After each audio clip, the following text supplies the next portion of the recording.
Welcome to CoBB, Conversations on the Business of Brands with Sudeep Chawla and Sharavana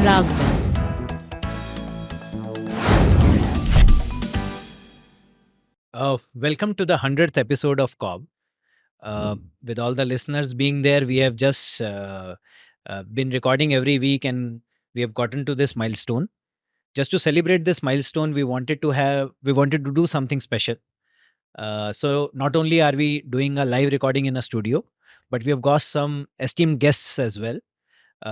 And obviously my co-host Sharavana also. If you can already see him sitting silently there, it is very rare that we are able to keep Sharavana silent for so long. Let me give him some chance to speak before we get into our guests. Over to you, Sharavana. Welcome to the 100th episode of CoBB. You too, Sudeep. Thank you. And for listeners who've been listening and watching us for 99 episodes, I think it's just a reward that they get to hear from other experts and proper experts than us so that we both can sit back and listen today. So, welcome to the show, everybody. Excellent. So before we get into specifics of marketing and various other aspects that we want to discuss today, we would first like our guests to introduce themselves to all the listeners, telling us who they are, what do they do now, how did they get there, and then maybe some of those aspects of their journey we will pick up while we are speaking to them along the show. Okay, so let's start with you, Puru. Hi, my name is Puru. I represent a brand called True Elements. It's almost an 8-year-old brand. It stands for healthy breakfast and snacks. Essentially, we are a brand that stands for 8, 11, and 5 consumption occasions. And we are a brand that's across online and offline.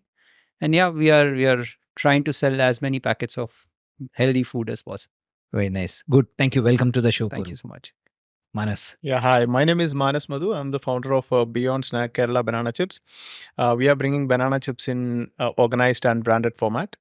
Basically, what Lay's did for potato chips, we are doing the same thing with banana chips. We are pioneering in doing that shift from unorganized to organized for banana chips. Okay. Welcome to the show, Manas. Thank you. Sapna.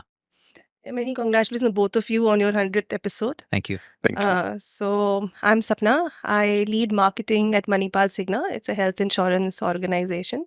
I've been there almost 11 years now. And I've had experience in the BFSI sector. So I worked in life earlier. I've also worked in telecom and in the education space. I've also spent some time in advertising, which is at Ogilvy. So been dealing with a lot of FMCG and a lot of BFSI brands. So look forward to the conversations here with really interesting topics. Awesome. And the whole idea of putting this panel together, if in case you didn't know what you walked into, is that we wanted the perspective of the whole point of CoBB is to have conversations on the business of brands. And we want to talk to brand builders entrepreneurs or from entrepreneur perspective, as well as from a marketing CMO perspective. And that's why we thought we couldn't have anybody better than the three of you with us today. Correct. What Sharavana has not allowed me to do is to have an empty chair here. I really wanted to have one because I thought that it'll be great to have somebody from the investment side here so that we could capture their perspective on how they look at investing into brands, how Sapna looks at, for example, investment or how they evaluate brands, etc. And we thought that like Jeff Bezos does at Amazon, he always keeps an empty chair in a boardroom to represent the consumer there. Similarly, we wanted to keep an empty chair here so that the investor is represented. And I'm told that an investor being in the room keeps the founders honest. So that would have been my insurance against any kind of overclaim by Puru and Manas.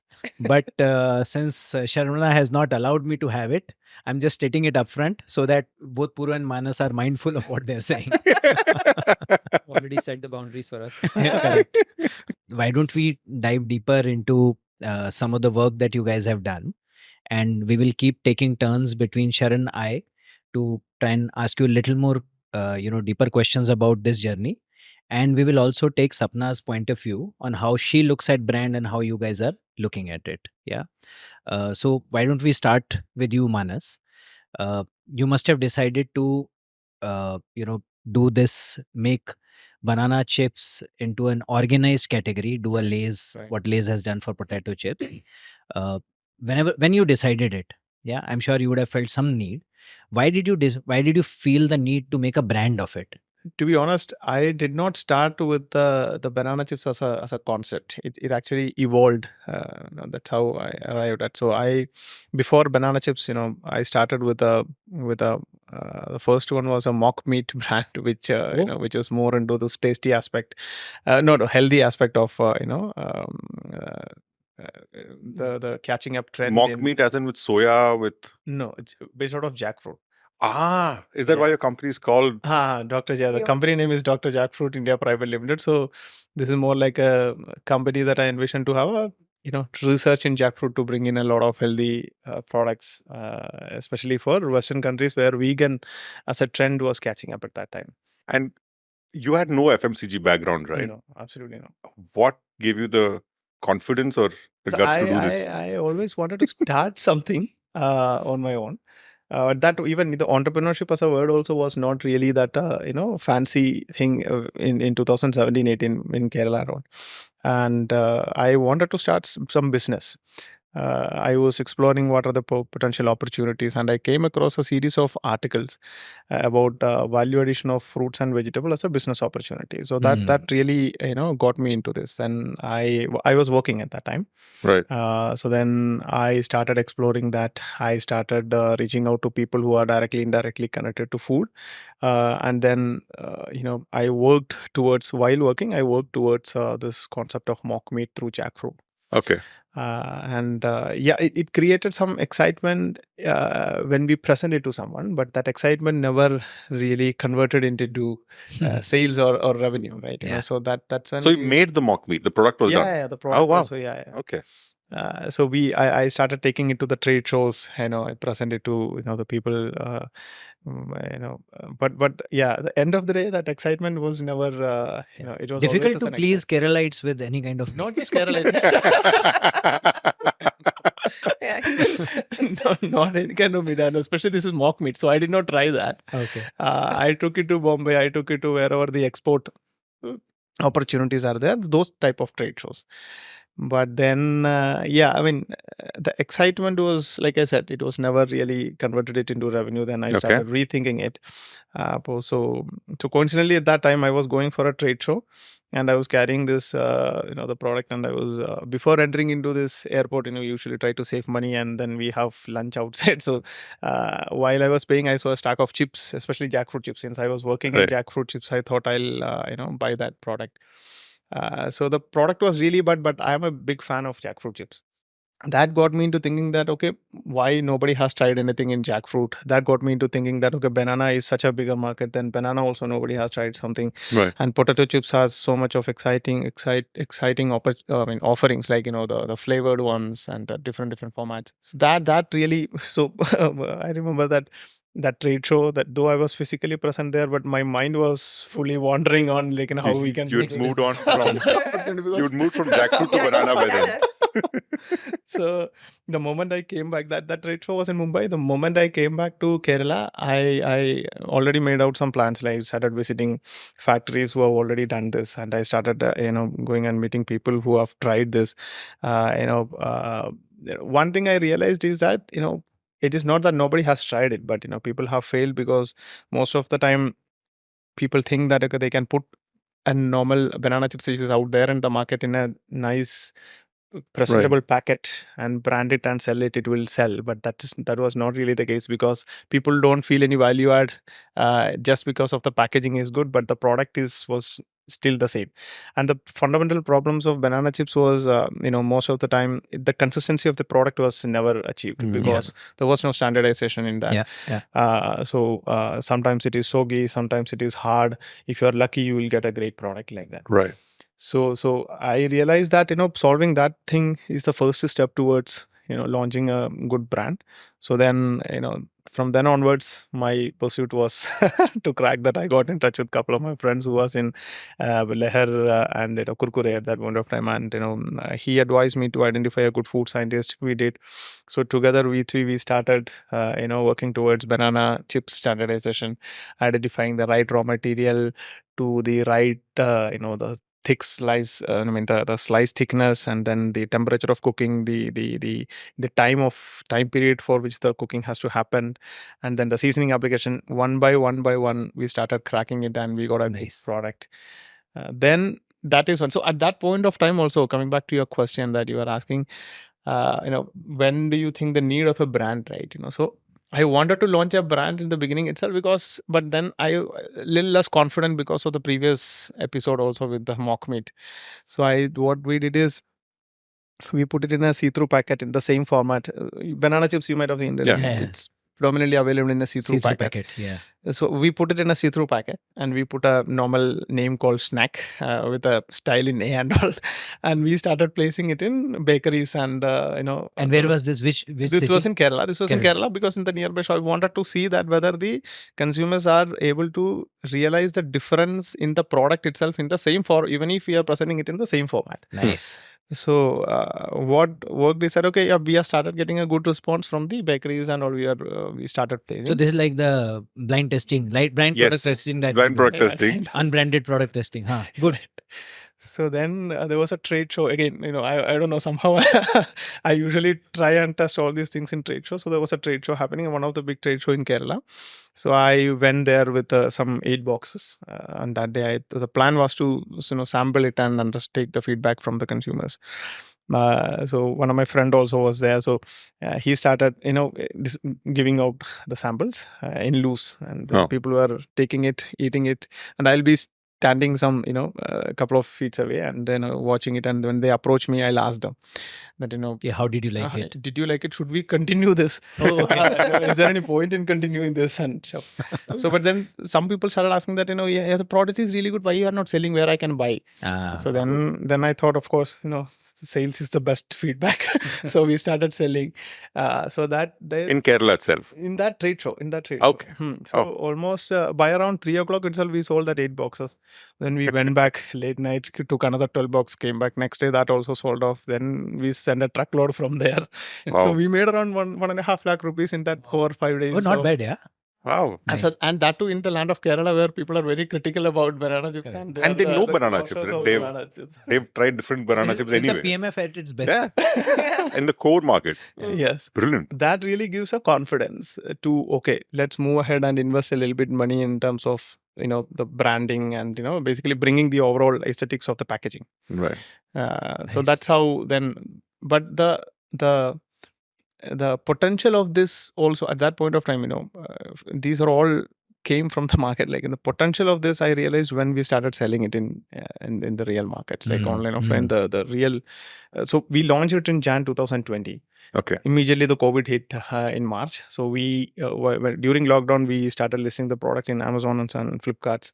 But when the lockdown lifted, we got brilliant response, and especially because in banana chips in that category, and that was not at that point of time, I don't know whether we could call it as a category, but still in banana chips as a product, there were no So you must have been the only one, no? Others, no branded banana chips as such was there. So we were ticking a lot of relevant criteria at that time, like for example, no hand touch, the hygienically prepared, better packaging, because after COVID, people become more finicky about a lot of these aspects. And we were that, fortunately, that brand. So sales picked up on Amazon after COVID. And Flipkart, yeah. After COVID. So Jan we launched. Even when you speak to people in branded snacking category products, all kind of products, biscuits, chocolates, etc., the sales have significantly picked up because COVID prompted the pantry stocking habit. Right. And then all the unorganized people vanished, and therefore people moved to branded segments. And when they got the taste of it, etc., the price value equation got set. So almost all companies, branded snacking, have seen significant gains after COVID. Even Britannia, I know they said we can't expect the same growth we saw in COVID. So they had to look at other categories because the pantry stocking had gone up. But the lovely thing about COVID, therefore, in this category is that the penetration got reset completely. So the base penetration that you always talk about, the frequency, the average weight of purchase, etc., all of them got completely reset. So the entire category possibly is now working with very different levels of penetration as well as average weight of consumption. Okay, go ahead, Manas. When did you change to Beyond Snack? So earlier the brand was snack, Ah. but at that time itself I had this beyond snacks the concept, but I did not wanted to put that. So this is testing anyway, right?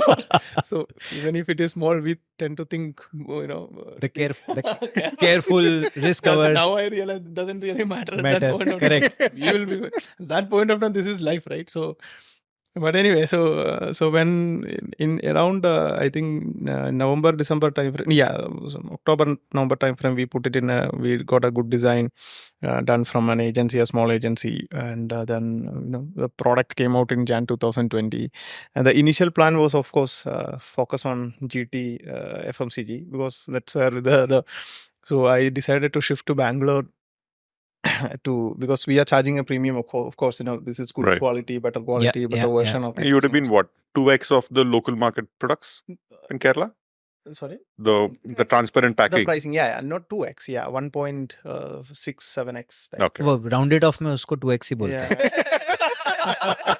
This is the founder in him objecting to 2x. Not 2x, 1.7. We face a lot of backlash, so habitual to this. Now, I think with a lot of startups operating with the right kind of credentials, right kind of branding, I think premium is not looked at with the same lens that it was looked at earlier. You don't need to be defensive anymore. So, but 1.6x it is. Let's go with that. Yes. So the product then I decided to shift to Bangalore, but then before that this COVID hit in March. So I was not giving enough importance to e-commerce at that point of time, because according to my thesis, e-commerce is not going to give that much amount of a volume. Why we have to focus on that? Let's focus on FMCG. But anyway, nothing. After COVID, anyway, all the shops were closed, and nothing to be done, and a lot of Palpitation. What's What's happening? Thinking Business. too much. A lot of stock also. What should we do? So we decided to shift to e-commerce, and really that was an eye opener for us, because the volumes really came. And better volumes for a startup to anticipate, better than what we could have get it from a GT also. And you have sold multi-packs largely? So at that time, multi-packs, all combo packs. How many packs would be? What's pack of 3? pack? This was that also was it was not a thought out something. We started selling single packet. It was not viable, because the product in average order value concept will hit you immediately. So then we shifted to combo pack. That also actually worked, because people got an opportunity to try all the flavors. Yes. So that also worked out well. Somewhere that that luck also to an extent favored, whatever the measures that we were taking also working out well. But then we corrected the pricing also. We started to experiment a little bit with the pricing. We because online we had that the liberty, The ability to change the pricing and see that how the volumes and bring it back if it's yes, not working. yes, and we did that, and we got a confidence in the pricing also from that. So we know that with this pricing the volumes won't get impacted that much. At the same time, we'll be able to. Nice. So then a lot of experimentation happened, and then online clicked. Then suddenly my respect towards online increased. I started reaching out to all online platforms. Hail like Jeff Big Bezos. Basket. Correct, yeah. Big Basket. At that time it was Grofers. I reached out to all these people. Wherever we placed, good response started coming. So that gives so that is when I got a realization that this category is much more bigger than what we anticipated. The more confidence that then the bigger play I started. Nice. I had the confidence to go for a bigger play. So that's I'm picking up 3 big themes from what he has said. So one is this whole thing around learning from failure. Initially, jackfruit and mock meat, etc. We will talk a little bit more about this with the rest of the people as well. Second thing is this whole thing around experimentation. How do you build conviction in your final proposition? Let's call it final, because the proposition is never final. You keep working on it. Correct. And third is the role of some of these big change events like COVID. Yes. Or things like these. Somehow they will change your perspective, change your business model or something else. You never know what will happen to. Yeah, correct. So let's talk a little bit about this as well, because I've seen this having a profound impact on a lot of businesses. We'll pick up on the same things with Puru as well. Okay, so all of this led you to say that the opportunity is big. Yeah. category can become bigger. And that time I started getting a much more clarity on where we should go. Basically, the vision also getting much more clear, because I decided that, okay, we need to put in more time in instead of getting into multiple things, just focus more on this category itself and make this as a standalone category, because banana chips was always considered as a part of a subcategory or a of a namkeen as a whole, right? So, but then there is a big opportunity to play, because if you start building a category, then it is much more bigger play. A lot of other economic forces also come in aid to build a category, and the growth can eventually happen by category growth itself. I think that's a fantastic point, because a lot of the namkeen brands which may have banana chips in their portfolio are sold on the namkeen platform. The proposition is primarily namkeen, not necessarily. So it's a variety. This is the core. Yeah, I think it's good, excellent, fantastic point. So that's that clarity also started getting. Then the journey also become a little more easy in terms of investing, where to invest, what to do, and all those aspects. Okay. So therefore, Manas spoke about category, his renewed belief in the category, the fact that the brand and the category can become bigger, and his whole realization that the category can be invested into and taken in this direction. And hence you've decided to stick to banana chips as of now. Correct. No jackfruit. No jackfruit. Only in the name. Yeah, in fact, I'll tell you one more incident. If please. I'll just tell you. So basically, I had that parental love towards the jackfruit chips also. By the way, we created a jackfruit chips also, but it was not giving a good consistency in terms of the output product. But still, I was keeping it. So one of the incident that happened is, then I visited 100x office for investment. And needed money, so in that I put jackfruit chips also. Then Sanjay is a no nonsense type of person. He will be sitting in the couch like this, and why you need that? So I said, jackfruit chips, new thing. Why? Something is already working. So then, you wanted to waste your time on this also. Then, I somehow it got into my brain. Then I started thinking, I realized that, okay, there is much more bigger opportunity with this. It will only dilute my focus. Yeah. So then, one thing led to another, and then I stick to banana chips, and the more I stick to banana chips, the more confidence I gain in category. Very good. Excellent. I think that is lovely realization as well. So, okay, excellent. Manas has an excuse, right? He's not from FMCG. He jumped in. Correct. So, Puru is from FMCG, and you still had the confidence to start an FMCG brand, almost in a category where an MNC has been struggling to penetrate in India for the last, 25, 30 years. What's your story behind that, Puru? So I think I have one common thing with Manas. Rest everything is very opposite. So it didn't start with the way Manas said. It did not start with it. Obviously, the objective was to start a food brand, a health brand, because again, the genesis of it was largely because we had some personal challenges, and my dad was sick, and I realized that was a realization that maybe there is scope in health. Maybe as Indians, we are not really conscious about our health. So while I was at PNG, one of the biggest things was that, is there a way for us to create consciousness around health before it gets too late? Because most of us end up taking care of health when it gets too late. When we see someone around us falling sick, that's when we start, exercising, being conscious about food. That was a starting point. Obviously, this was way back in 2010-11. There was a separate inspiration from China where, when I had gone, I saw everybody with a cup in their hand with green tea being sipped. So I said, okay, there is some currency there. But coming from PNG, the learning I had was distribution. I said, okay, if you want to build a brand, and you realize that when you're an FMCG, it's not a single role. I was largely in the GTM part of the shopper marketing part of PNG. And the sad part about most of these legacy brands, in my understanding, is that people who work, they feel that they are the ones who are anchoring the brand.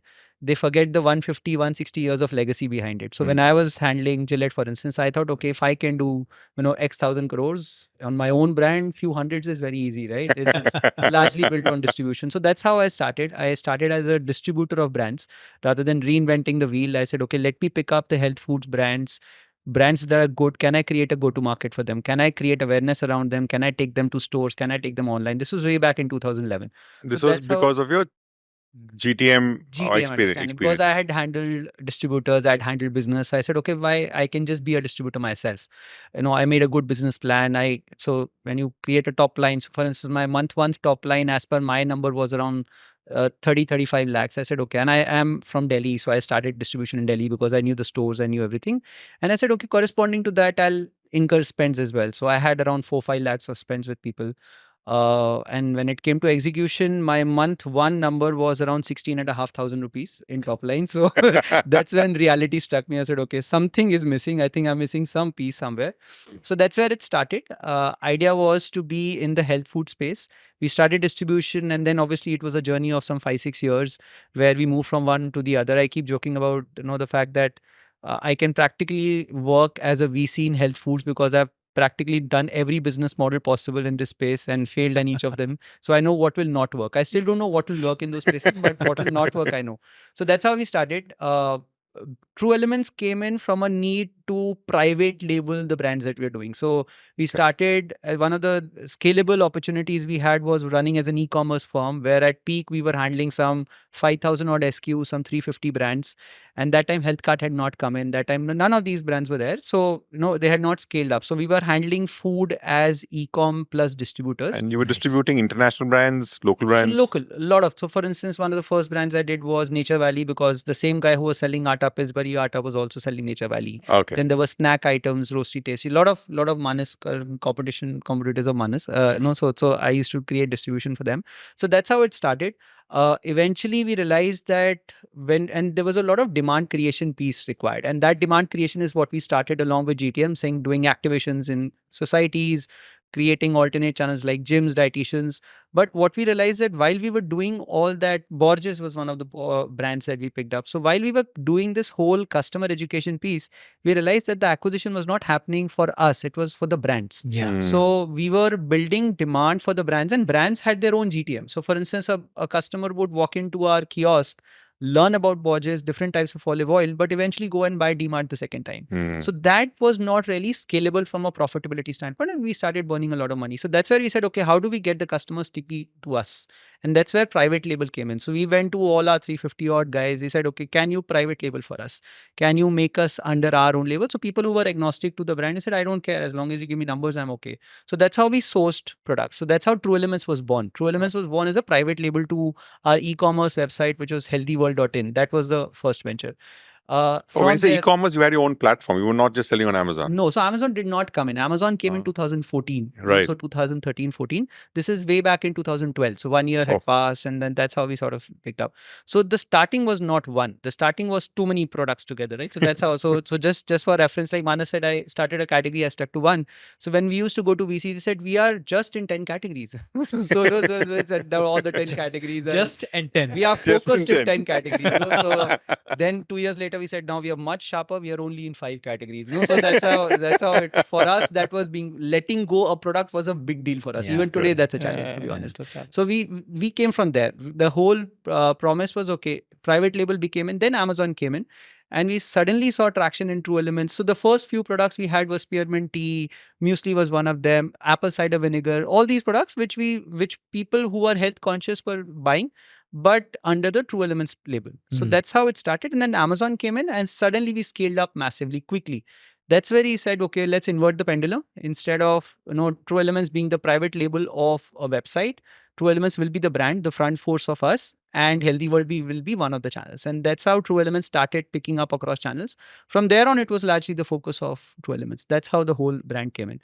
Again, as a brand, we were conscious. The other thing that Manas mentioned is quick com or e-com became his, he had respect. We started because when you're running your own website, building each and every product listing, SEO, SEM, all those things came in for us as part of running a website. So practically, what the world calls DTC today, we were sort of running that, and that gave us a good digital orientation. So while I was at P&G, where e-commerce was virtually absent till 2011, till when I quit, we had this learning curve. So we started digitally. So we've been selling on Amazon for now 12 years. So that learning curve became our strength. And hence, when COVID hit, unlike Manas, online was our strength, and that Yeah. gave us the benefit because immediately customers switched from offline to online, And you were ready. and we were ready. None of the bigger guys like Kellogg's, Quaker, none of them were Exactly. online. Even large guys would not have had competence They to did sell not on have e-com. competence, and that gave us a good traction, immediate traction, where people could switch and then move on. Again, it was just a matter of time, to be honest. Others caught up, but yeah, then that's how the Your So question. I have a question. So in 2012, that is even before Amazon, so were people really ordering? They had the confidence to order from, so from Healthy. this from the So- website. You're right. See, for us, the benchmarks of scale were very different, right? So we were doing what? That time we were doing some 20 lakhs a month. For us, we were like, that was also a big scale. Hmm. But had we continued it, I don't think we would have crossed 1 or 2 CR a month. Because that scale, because that's a limited TAM, right? Limited set of customers. It's just that for every customer who was ordering, we were very sure. So they were far and few. That's why it was e-commerce more than physical stores. Hmm. People did not know. So incidentally, I keep, and between Shijit and me, we keep joking that we have always identified opportunities 2 years in advance before the opportunity becomes big, and then we leave it just before the opportunity becomes big. So when we used to source apple cider vinegar, that guy we were scaling, we were not really, and they said, no, I think this is not really scaling up. And the moment we stopped the vendor, the same guy is one of the suppliers to one of the biggest brands today, and he's like very happy. He's like got 4-5 cars now. Like, okay.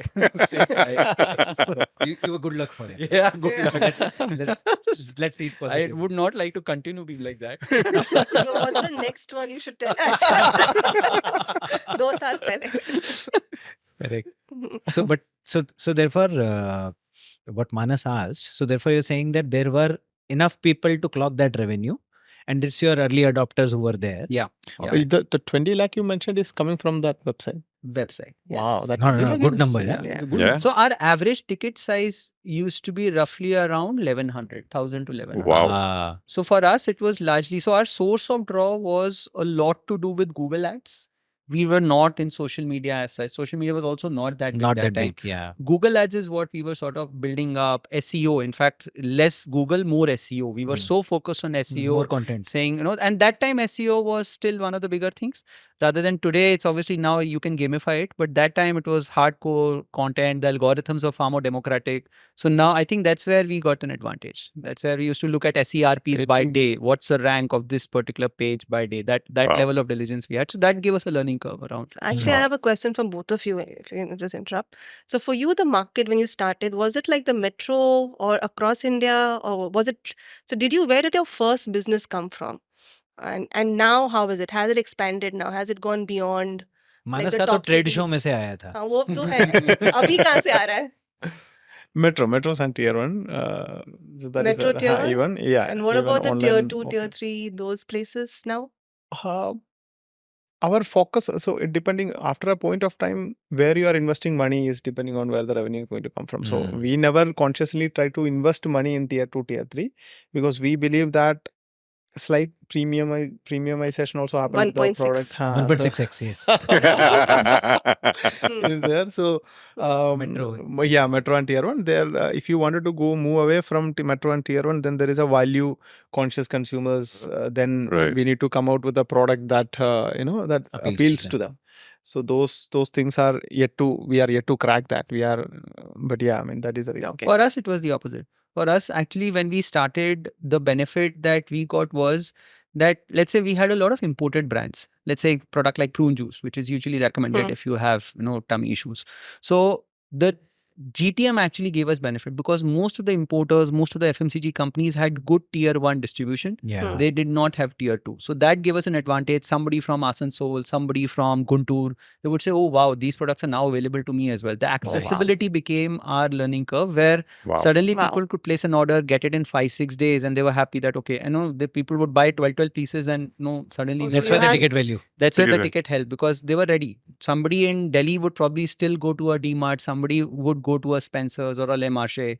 But for us, that became a big benefit and that then converted subsequently. Even today, as a brand, when we are present, and I'm sure Manas would also agree, the competition is far more aggressive in tier 1. Correct. In tier 2, as you build your strength, it's a misnomer that people don't have awareness. I think the accessibility to information, misinformation as well, is democratized. much higher in tier 2.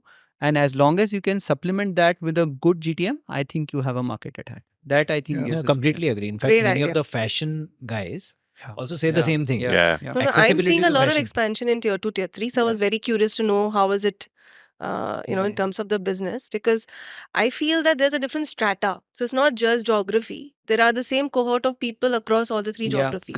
Yeah. Correct. And then for them, if you give them that access through various platforms, you're able to reach. Absolutely. And I think that other point also is very true about the competition, and the focus. So if you're focusing all year, there's another big opportunity to kind of get to them. But the Yeah. GTM becomes very important. GTM becomes important. I was in fact about to ask you, Sapna. Now, in your current category, you've been with insurance for quite some time. Now, insurance is a very interesting product. You don't get anything, you just get an insurance, and that too an That's hypothetical one, right? Which will come true when you're no longer there. Yes. So, Are it's you a- complimenting? Or it's the category. It's none of her fault. It's a difficult category. It's a difficult one. You're buying something that you will Yeah, never get difficult. with, till you're alive, Yeah. right? So therefore, for some kind of insurance, yes. Ah, But yes. for others, no. Yeah. Yeah. So life insurance, for example. So I was just wanting to ask you that for something like this, which is more like a selling an assurance or a promise or a concept, their journey has been around realizing there is this category which can be made big, etc. Insurance has always been a category which is tremendously underpenetrated in India, right? And so from your perspective, how have you seen the penetration going? Is it cut by demographics, by tier 1, tier 2, etc., or you've seen something else, some other realization? Has there been any change pre-COVID, post-COVID? Every factor that they spoke about, I'm sure, is true in your industry as well. Yeah, from a different perspective, but Yeah. that's been a milestone event. Okay, so I think in terms of insurance, like I spent some time earlier in life and now in health. So those two categories have worked very Sure. closely. Let's talk about these two. Yeah. Yeah, so life, I mean, the way it was really so India, if I come from a cultural point of view, we know how to save money. So we are a nation of savers. We know how to keep some money away. We know how to save. We've learned how to invest, mutual funds and so on. But paying for a risk product, that means I'm going to pay away this premium and I don't even know if I will ever get it back. Yeah. So the whole concept of keeping money away for an eventuality, for a risk, is a very difficult concept to sell. Yeah.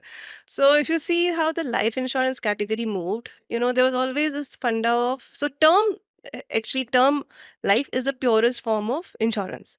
That means I'll pay you the money after you're no longer there, right? Correct. It's actually a money that you're going to get when you're dead, Yeah. which your family is going to get. Yes. But that's the purpose of that corpus that you're building, and that's the promise that an insurance company makes to you. Again, there was I would say 10, 12, 15 years back, very difficult concept to sell. Now I would say evolved audiences know that that's the purest form of insurance, and a lot of us in our portfolios will definitely have a term cover. However, if I would take you back 10, 15 years back, people were selling more things like child insurance plan, so building for your child's education through insurance. Yeah. That's like, and then selling the ULIP Yeah. plans, unit linked plans. Yes. Again, selling insurance from the concept of investment Yeah. and growth, Yeah. because risk was difficult to Sell. sell. So you sell it like, if you need this money and you're at this particular milestone, you'll get this growth rate, you'll get that corpus that you're building. So like your retirement fund, a child's education, marriage, and we did all of that. So we created all those categories, because earlier when LIC was selling, they had things like endowment plan, they had term plan, they had whole life plans. So they were sold by the fundamental principles of insurance. What we started doing was sell the same concept as a child education plan, like a retirement plan, like a goal-based plan. Yeah. Yeah. So I think that was a big shift, and that's how you started getting more people into insurance, into buying the concept of insurance. And then I think after the whole ULIP crisis happened, when a lot of people put money and there was some kind of mis-selling, because you would always sell it like this is potential growth, so you'll have 3 different levels of growth, and you're always selling insurance to an intermediary. So again, in this concept, you have a lot of your distribution is through third parties. Yes. So you're having your own advisor, you're selling through your bank assurance challenge, you're selling through brokers. Now I'm seeing a lot of D2C, and that's It's a good movement again, but a lot of the sales is done. So you have the manufacturer, which is the insurance company. You have a distribution, and then you have the end consumer.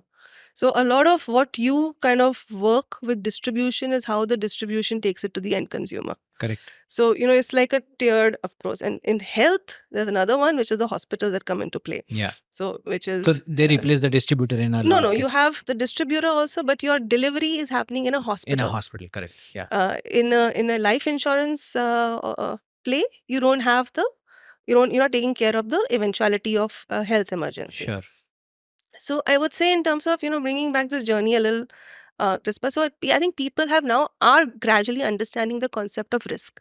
And I think COVID has been a biggest trigger, of people, because earlier, a lot of research we would do. I'm coming back now maybe to health.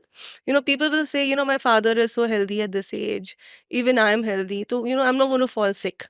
So somebody else will fall sick, but I'm not going to fall sick. Mujhe jarurat nahi hai and all that stuff. So I think now what COVID made people realize is that everybody, however healthy they are, can have can be hospitalized, and an entire family together can be hospitalized. So suddenly you had, claims and, expense hitting you together, and you could see it around you. So I think that thing of I'm infallible, nothing will happen to me, when it happens, I will see, that kind of got a little addressed. So I think, but the challenge is we still have a very short-term memory. So if you see Google search at that time, that period, it spiked up and everybody was interested and so on. But again, the numbers are falling down, tapering. But it still is an event that you can talk about, instead of saying the what if event, it's like, what if something happens in the future? It's like, what if something like COVID happens? So I think that's definitely been a mindset shift. In terms of, understanding that I should put this money away for an eventuality that might happen. So the pooling of risk concept, but it's slow and gradual.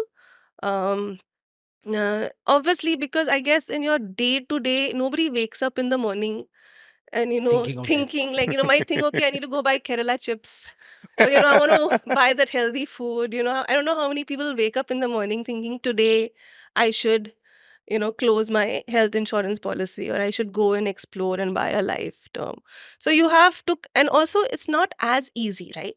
I think there are there's a lot of details in the products. The products are complicated. I mean, for a person, so you have to study a lot. And then in that, there's a whole avoidance principle that I don't have to do it till I have to do it. Yeah. So I think you kind of stretch that, you procrastinate. Also, you end up, sometimes not getting your hands dirty, or you trust a middle person. कि अच्छा जो agent बताएगा मैं से I will take it. Correct. So I think again the onus is a lot on insurance companies, that how do we simplify, how do we make it more accessible, how do we communicate this better to the end consumer, and I think there's a lot of that work that's happening now in the sector in the last 2 years. When Puru and Manas spoke about, they said that they started off doing something else, over a period of time realized where possibly the truer calling of their brands, companies, etc. is, and that seems to be a big opportunity to invest in. Now, for a product like insurance, since the product is technical, even if, for example, you don't get initial success, there'll be a lot other factors that you could blame about distribution, misrepresentation, etc., rather than looking at the product itself. Right? Does that happen regularly? Do you face these challenges when you're scaling a new product or a new offering, etc., in the market? See, incidentally, both the brands that I worked with, I've joined at day zero. So ING was a company that so you can be blamed for the problems. Yeah. And so was this place, Manipal, was a JV that we launched. So both of them have been, so I've seen the growth and the scale up for both these organs, right from deciding, the logo and stuff like that. So I think what happens is that I think when you launch, sometimes you launch, with a lot of ideas and a lot of, focus and innovation, for example, like the differentiation, because that's what you're focusing on. How do I get my product different in the market? What do you do? What do you do? Sometimes when you go down the line, a lot of regulations creep in, a lot of can do, cannot do, start creeping in, and then you end up starting into that Me Too space. Correct. Because all the cost, like I remember, in Cigna, when we started, we had this really nice differentiated, from a marketing point of view, of course, a kit, policy kit, box open, unbox insurance, and so on. Unboxing Nice. insurance. You I know, like like it. a lot I of, like it. but then, you did that for some time. It created a lot of buzz. But then when you get into the P&L and the cost of, The cost Yeah. of the box to cost of unbox. the box to unbox, That's when CFO hits you. that's when the CFO hits you. So yeah, I mean, those are things that start happening. Yeah. I think it's like how committed you can be and how strongly you can say that there's the connection and the attribution of all that to future sales. Sure. And some of those ideas have lived because, you would show commitment at that stage. And some of them let go because like, theek hai. Not enough commitment. Not or enough commitment. But Not enough yeah, use cases. not enough use cases. Or maybe like- and persistence. Maybe, Because yeah. I think that's another one. Like, I think if you have a belief, like, the persistence, Or which maybe is like Manas said that they were trying out many price points. Correct. Finally, they realized that this is the kind of premium I can justifiably charge correct. and thereby keep the P&L healthy while selling it. Correct, absolutely. Or a different consumer segment. Yeah, Different like consumer cohorts. Yeah, So you find a different PMF, etc. correct. And if you Correct. get some cohort, then you can possibly keep selling it. Yes. So I think that is now, I would say there's a lot more innovation that I'm seeing right now and much more faster in insurance than, in the early phases. Also, the regulator and the regulation is very important in the sector. And with Yeah, the whole truly. insurance for all and focus on that, a lot of simplification has happened. And that will allow a lot of GTM to be faster, more agile, more ideas that you have on the drawing board to actually come alive and go down the entire funnel. Sure. Because the thing with a service brand, what you create is what the delivery on ground is like you have to go through the entire funnel. Yeah.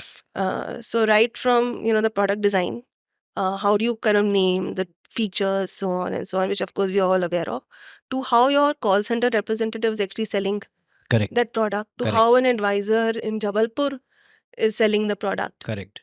So that whole pitch has to be standardized and consistent Correct. for you to build a brand, because the brand is really not built In here. the boardrooms. Yeah, Yes. it's built in that At the conversation floor, yeah. or when the customer goes to the hospital to get the claim. So that's when the brand is really built. Hmm. So I think that whole chain is how do you tie the different elements together is like the holy grail, I think. No, I think the struggle at the distribution channel is live. I'm sure both of them see it day in, day out on e-commerce as well as traditional trade. It's Correct. just more than enough brands vying for consumers' attention. So it was wonderful when you said COVID kind of created validation for health insurance. Is there a way, Sapna, to say when you launch a new insurance product that this is meeting product market requirement, the PMF, how do you gauge that for a service brand that's viable to take off? So see, for like in this case, you can't really at this point, like you can't really pilot in a particular geography or a particular segment. So also you decided basis the profitability. I mean, I'm just trying to simplify this. So you have to look at when you're launching a new product, what are your loss ratios, a post loss ratio, like prior experience and future kind of growth projections, and basis that you'll kind of define, okay, this is the market and this is the kind of features I want to go in for. So actually it's very difficult to say how do you kind of divide and segment the offering, because you're looking now. I'm seeing a lot of interesting things where we are thinking, that was my question, it's maybe separated by the price value equation. So like for example, hospitals in a particular geography have a lower cost of treatment, so you can price that product cheaper in that zone. So zone-based pricing. So, in zone 1, there's a different pricing. In zone 2, there's a different pricing. So I think that's where you kind of decide, okay, in terms of GTM, I'll try and focus only in this geography or in this segment. Also, in terms of demographics, what the whole endeavor is to get new to health audiences. So the market is somewhere in metros is getting saturated to an extent. Like, I'm sure many people have health insurance policies here. So you'll probably port from one insurer to another. So the idea is really to get the people who are getting into new to health, your first insurance policy. Is that more expensive or porting is more expensive from a cost to acquisition? See, porting is from a cost to acquisition, new to health is more expensive, but profitability is better. And what is loss ratio you said? Loss ratio is how much do I end up paying for that claim. So if I onboard a healthy life, I will have them with me for a longer time before they go and hit me for a claim. So how much of that goes into the claim? Okay. Yes. Or if I onboard a person who's already had a history, and then I'm going to see the pricing is dependent on, it's like a age pricing, band pricing, right? We are not yet pricing for an individual health risk. We are pricing at a Band level. band level. Yeah. Right? So you are playing on probability. So you need a lot of healthy young population To offset the costs. to give that price. Yeah. Nice. And then manage your loss So ratios. the outward facing name for that metric is claim ratio. Internally it's called the loss ratio. Yeah. From the company's point of view, it's the Okay, now I get it. Yeah. Okay. Yeah. Right, that's how. Yeah. So we have to cut through the marketer's jargon.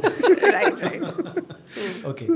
What about you guys? So when both of you were testing product, launching products, was there a moment that you said, "I've got it now. This is my product market fit"? So I think from a digital funnel, I can probably, because that's something that we operated from some time onwards, is effectively it's the conversion ratio that helps you understand that, okay, so let's say you are an audience, I show my product to you. You are probably interested, you click and then you understand a bit more of it. But the proof comes in from when you actually buy and take it with you.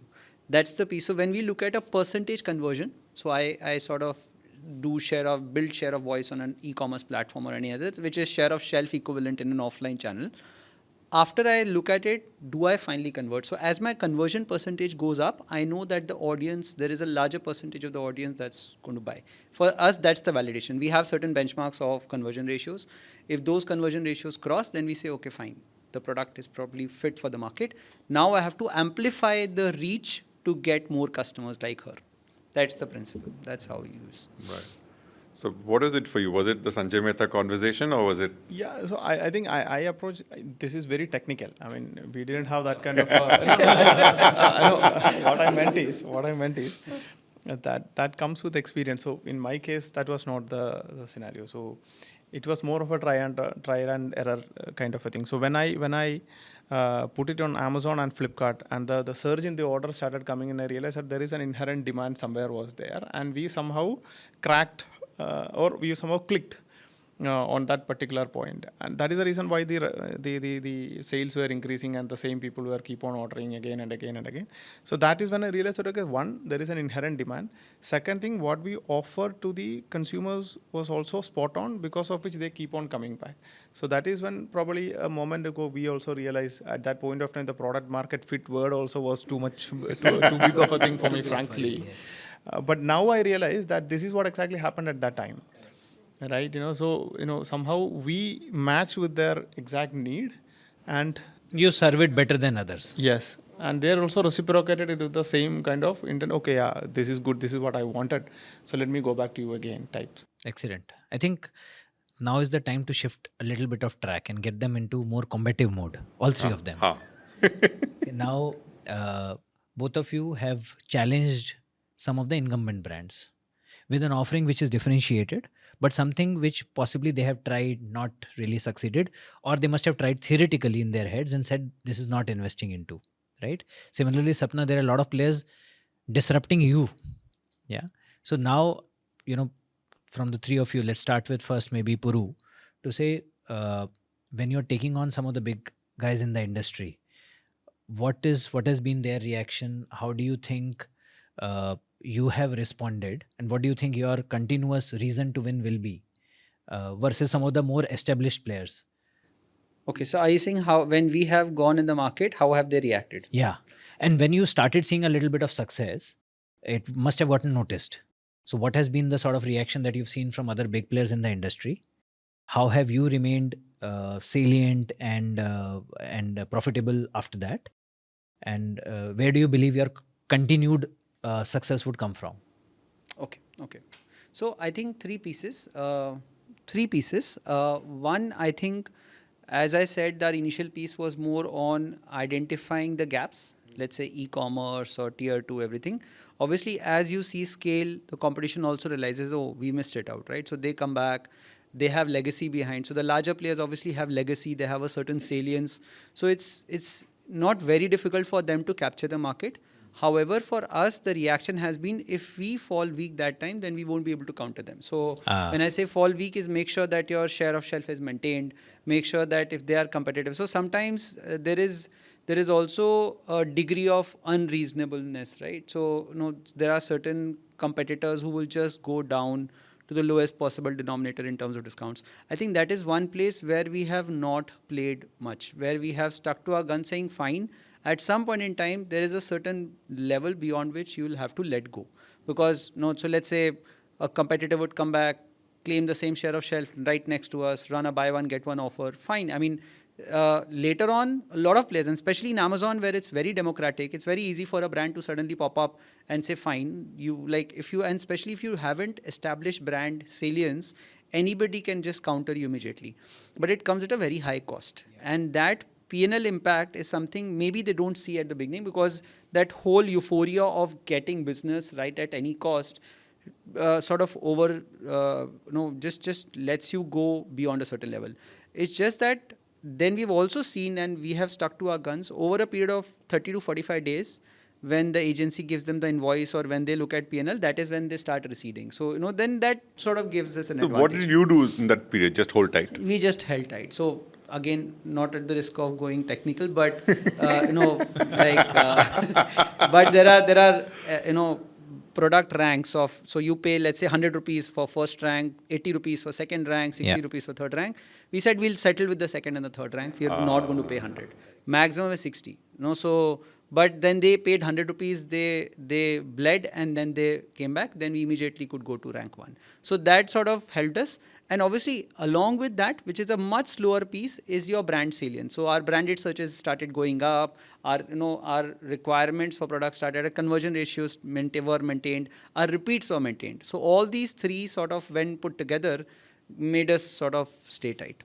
So you held your guns when somebody else was investing deeply, and before they burnt out, or I like that thing, when the agency sent an invoice, that is when the realization hit.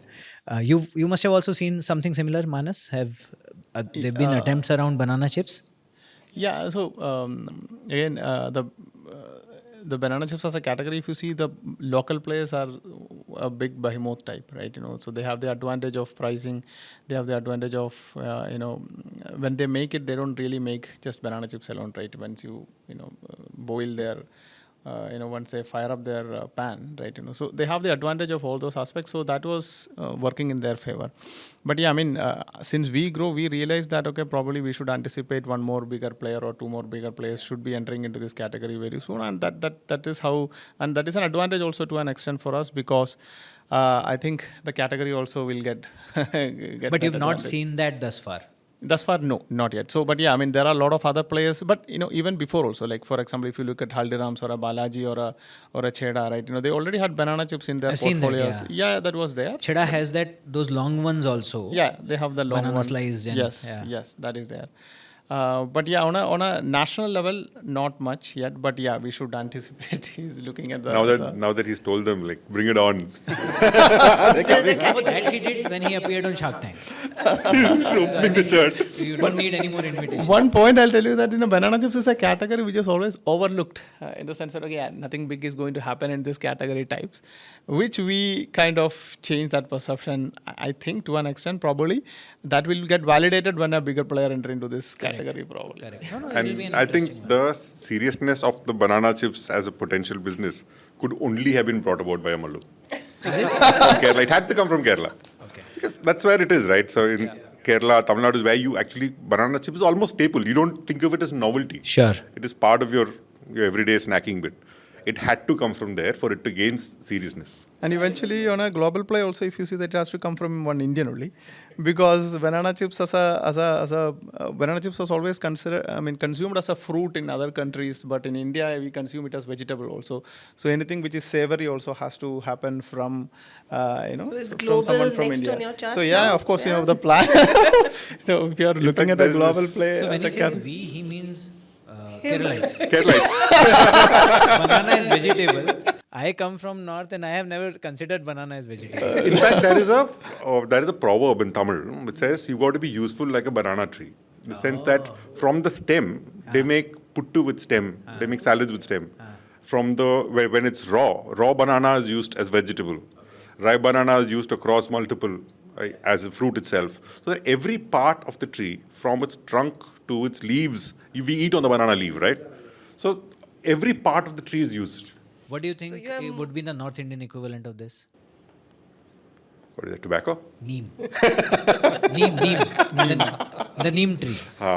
Medicinal. Medicinal value all across. For even when the leaves are dry, when they completely become aged, etc., you can burn them and they repel mosquitoes. Correct. So every part of a neem tree is equivalent to this with a lot of medicinal values. So now Manas has a whole new range to launch No. across the banana tree. I think Manas has learned his lesson. He'll be focused.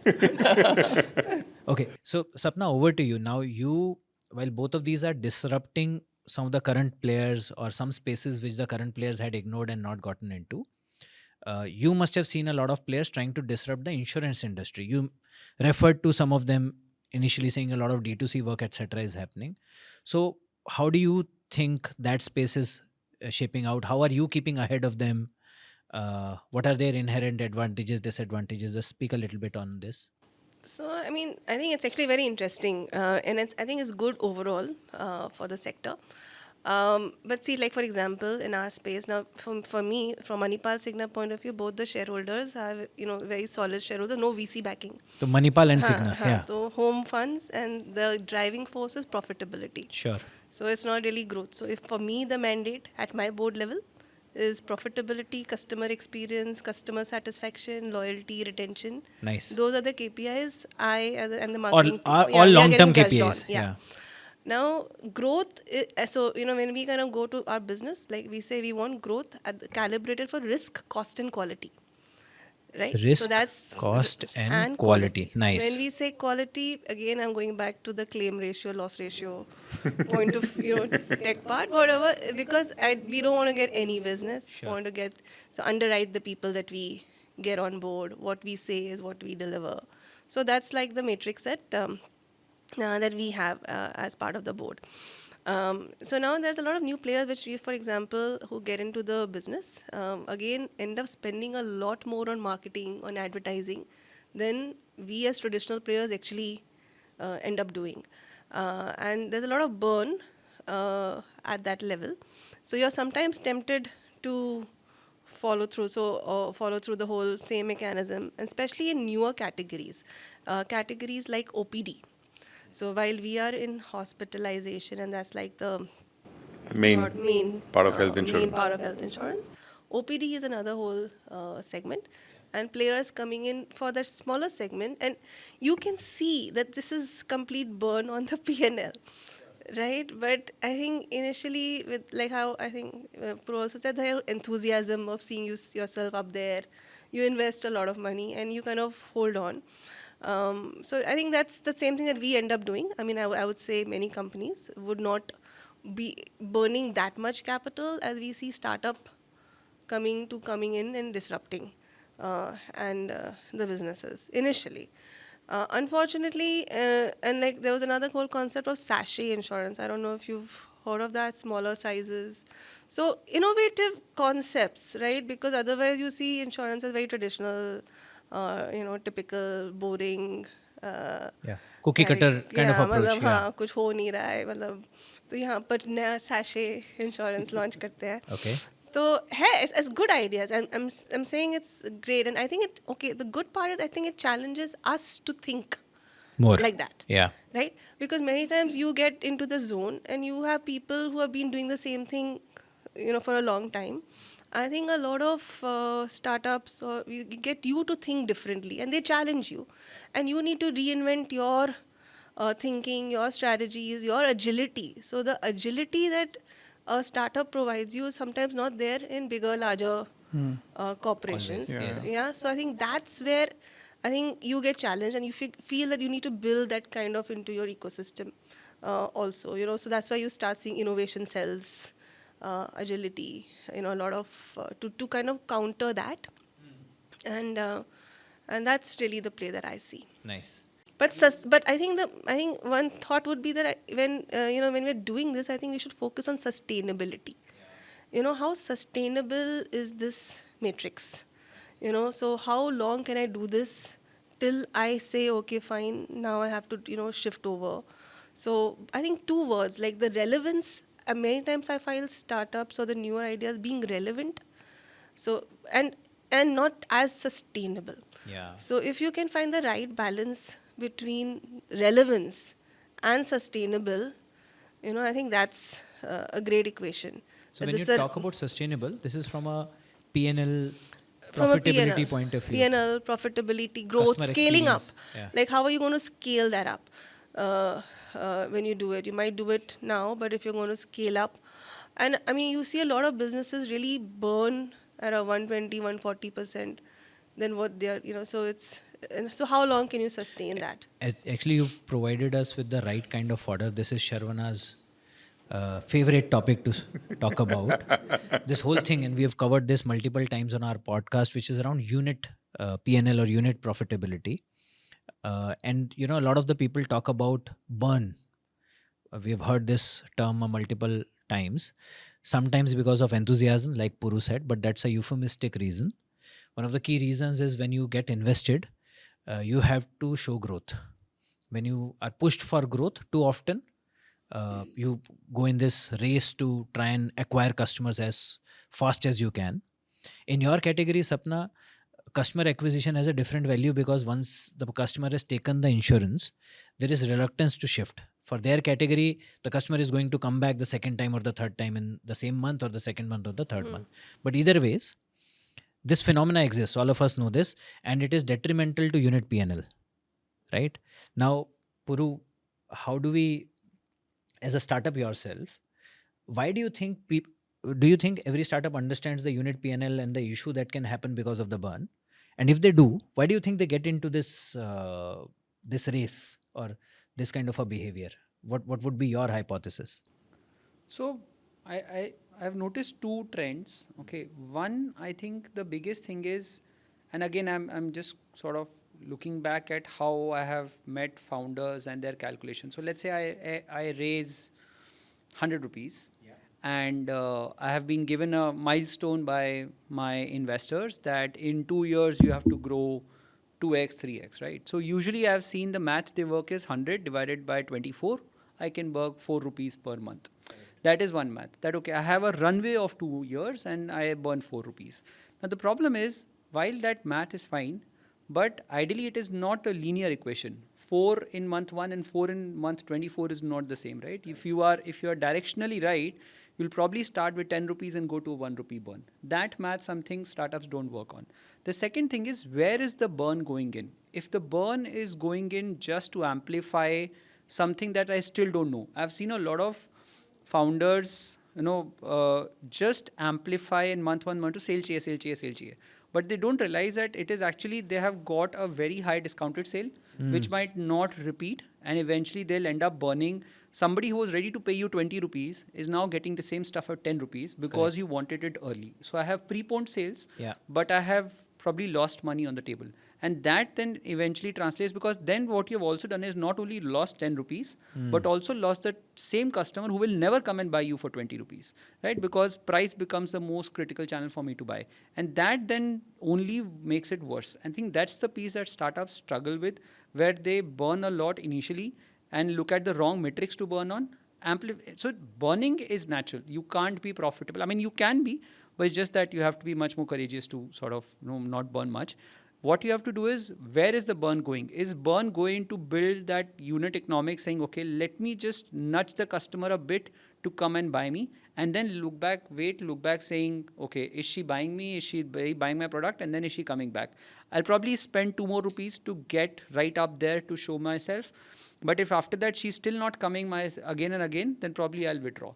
That's the piece. The PMF piece, the right to win piece, is where if you start investing, then that becomes an investing versus spending. That's the piece of burn, I think, that I've sort of... I love the point. So this is more around how much top of the funnel you're spending. Top and middle, yes, absolutely. Top and middle, rather than discounting at the bottom, which then you are possibly hurting the brand in the long run. A lot of brands, they end up spending on merch or properties which are just going to amplify or just show the brand for some time, whereas I don't even know what is the brand for. First tell me what the brand is and then start advertising. That I think becomes I think a the big word that Sharan used for this is vanity metrics. There are so many vanity metrics, but I have a question, Puru, because you've run an e-com marketplace such also.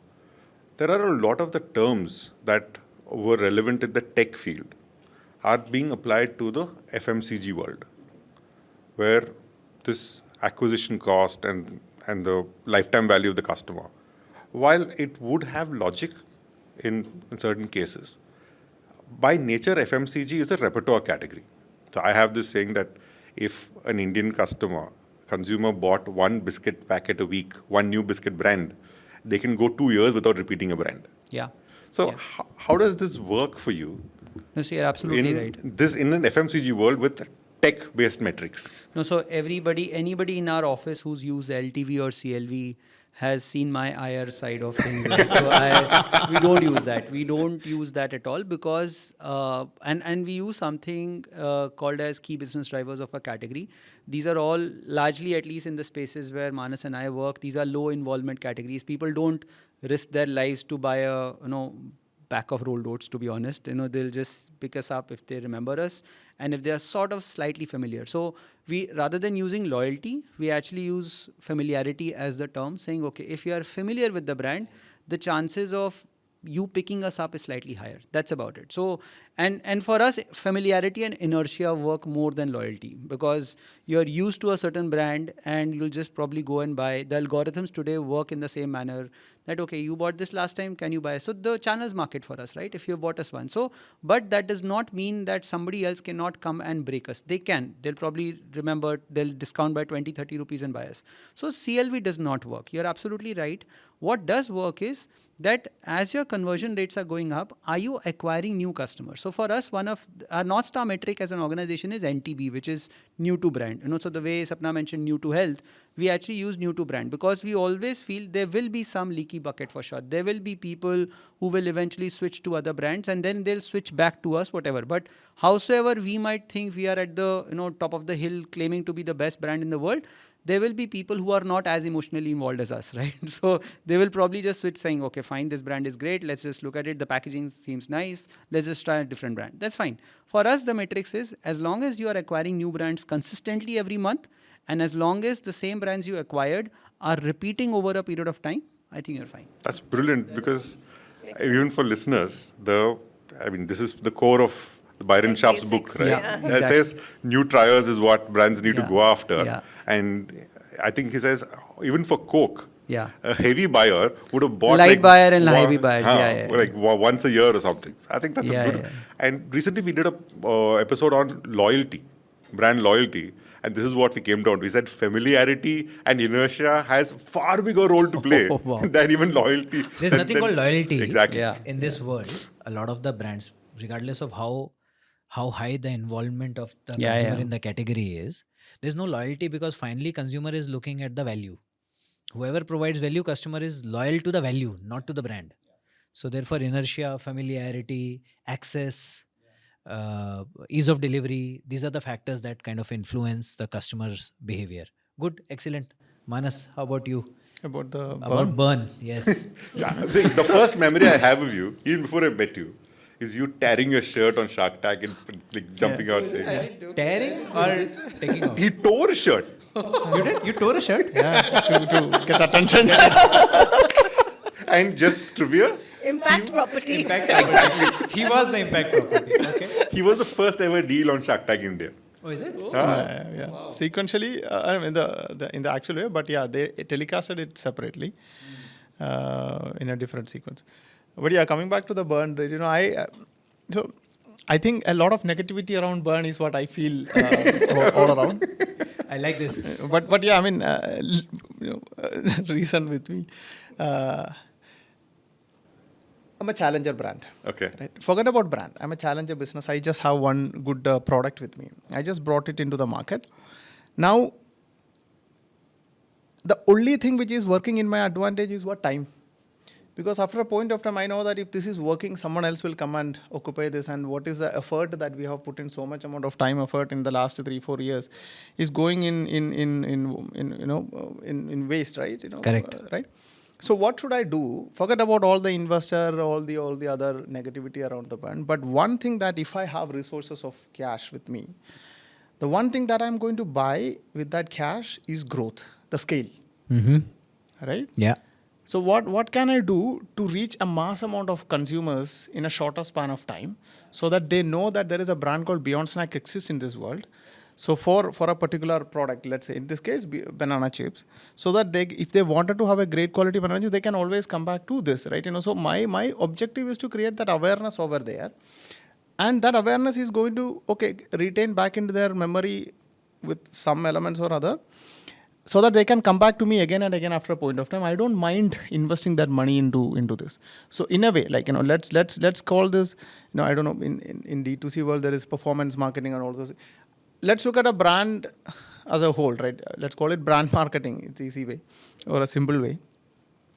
My brand Beyond Snack existing for solving banana chips, a great quality banana chips. If I can actually put that into consumers' brain by investing a little bit of money, I wouldn't mind it. And you can call that, burn. But after a point of time, right? After a point of time, this is actually a fixed cost in a way. Absolutely. Right. This is a fixed cost, and I as far as I don't have to keep on spending money in the future forever, then that is a problem. But in this case, I believe that it is an investment that I am making in the market, so that I can buy time, the growth with that short span of time. And any given point of time, I can go back and work on my unit economics, because I know that what is working. If all these are actually workable, only if the unit economics or the Unit P&L is working. Yeah, because let's say that I'm investing a lot of money in brand marketing today, but I know that I can work on. I'll be getting the benefit of volume with the scale, right? And I can also work on optimizing my production cost or all the other aspects, so that I can cut down on my brand marketing after a point of time. At the same time, I'll be able to get the benefit of volume at that time when I leave my brand marketing cost, cut down my brand marketing cost. So I don't think brand spending a little bit money or not a good amount of money as a burn, that is a negative thing about the brand. As much as it's fair. In my defense, the burn we're talking about is the bottom of the funnel burn. And what you're talking about is the investment in business beforehand. So when I talk to founders, right, I have this point of the unit P&L. Even if you are not making money on your unit P&L right now, do you know where this unit P&L will turn profitable? And if you're investing in building your infrastructure, which reduces your costs as you scale, that's perfectly fine. It is it's more of a variable cost. Exactly. Now, if you're making a product for, say, 80 rupees. At the best, you're going to bring it down to 70 rupees. And you're today already selling it for 50 rupees. It just doesn't make sense. Yeah. I completely agree. And in fact, I think Puru and him both said the same thing. Investing is fine. Discounting is not. Right? And or more generic terms, variable way. So for example, if you keep investing on or increase your investment all the time to get that one sale, then I think there's a problem. It's a problem. There is a problem. But the objective is that, you invest right now to gain the benefit in the future, and the future, it's like a fixed cost. Now you are gaining the fruit of the investment that you have made. If I can just ask you one question there. So when did you really start investing? I mean, after you got the confidence of the product being well, you got the scale in Amazon, when you knew the product was working, I think after then is when you kind of said, okay, fine, let me invest this so I can kind of get profit, manage my production better. Or was it when you immediately, when you hadn't tested it all out? Both the angle, I'll tell you. Initially, when the funding was not there, then we have very limited set of resource. The first role of a founder is to keep the company running, right? So the cash, yeah. So that is the most important thing. If that is not getting, impacted, or if there is no issue with that, I don't mind investing in, provided there is a result coming from this, right? So in that point of time, a big amount of investment also is not possible.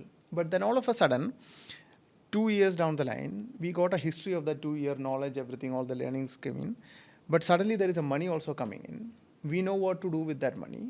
and there is a good response from the consumer is also coming, this is where I should actually do something, then I'll confidently go ahead and invest that money in the market.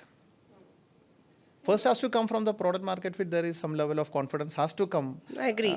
So I think that's where I kind of see the difference sometimes. Is like, when do you really time that investment? And I think investment is the right word. But is your product fit like perfectly fine? Have you figured out that you're going to scale with that? And it's happening. And I think when to stop. Like many times when you start investing and you don't see that offtake, or and you're not seeing that, you continue to keep doing it. But so I mean, otherwise when you invest and you get the return, it's like an investment and you're getting the return, you're getting the ROI, and you have a moving ship. And I sometimes see a challenge in brands that they keep investing, but I'm sure that the the returns are not really at the same time moving. And then what is that? That's where again coming back to the same. Even I was adding the same thing, that in the variable cost, if it is not going to, the variable, we need to keep invest for getting that momentum of sale. Then fundamentally there is a problem. And I really like what you said about the time, that you're buying the time and the growth. That's interesting. Yeah, maximizing the impact and the time required. Okay, I want to pick up after this whole burn, and I think the burn has raised the temperatures in the room, rightfully so. Now I want to pick up another topic which Puru alluded to when he started, around portfolio. Yeah, so he had a trouble pruning down the portfolio. Almost all the founders want to innovate and want to expand the repertoire that they are offering to the consumers. Now that you've built some amount of familiarity with the brand, the consumer might be willing to buy other products. That is always the itch, right? And all of us have struggled with that. How much should you innovate? When should you innovate? How soon would you expand your product portfolio, etc., right? So now this is something that I would want to talk to you guys about. Let me first start with you, Sapna. You've seen in two companies building from 0 to 1. Now you must have started with one offering. When did you decide you needed an innovation? And then when did you decide you needed another one? What was the... No, I'm just smiling because I don't really know the word innovation is the right word in our sector. Because I would be... please don't innovate at our expense. I'm just trying to, maybe I'll just kind of take help of some of the other brands also, and not just insurance. Sure. In terms of this, I feel innovation is when it is very natural. It looks like an innovation, but it is something like, jackfruit to banana chips, or it's been progressive, like for example a consumer journey that you've been working on, and I think it's all about the culture. And suddenly, for example, if you say video calling, okay, and as part of your journey, or using one of the tech interventions, and that's a natural step into your journey, and then it's a successful innovation. So I think innovation for the sake of innovation is sometimes, a lot of failure and, but that's a bit tricky, no? You want to be ahead of time. Yeah, you want to, I'm saying like the same. He said, 2 years ahead. Not too ahead. Just 2 years ahead. But more importantly, you want to be ahead of time, yet you don't want to do so many things that they don't allow you to focus on your core business. So something that I feel we were ahead of time when I was in ING, that we started this whole website in ING, which was basically we gave each advisor a microsite of their own. So meet your advisor. So we said, we'll get advisors, we'll train them and so on, way before 2011, 12. And we all created microsites for these advisors, and where they could, maybe write articles, put content, talk about themselves, and then also have an interface so that we help them get customers.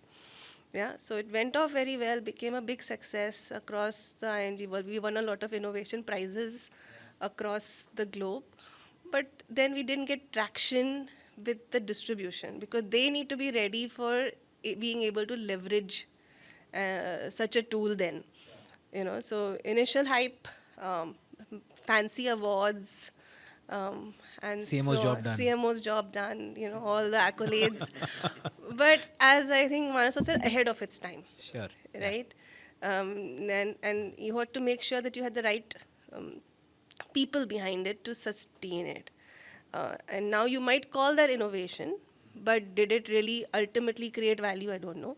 Vis-a-vis other smaller things which may actually have increased conversion, small steps in the journey which helped you kind of minimize drop-off rates, multiply your growth. But actually, those had more sustainable business impact than this, Wow, innovative. kind of a thing. Okay. Yeah. We get the innovation piece on insurance. What about you guys? Because when founders start, especially in GT distribution, there's this requirement to have a basket size to make it worth the distributor's while, right? So how do you balance between focus, like what Manas said, and just 10 categories, like what you said? Puru?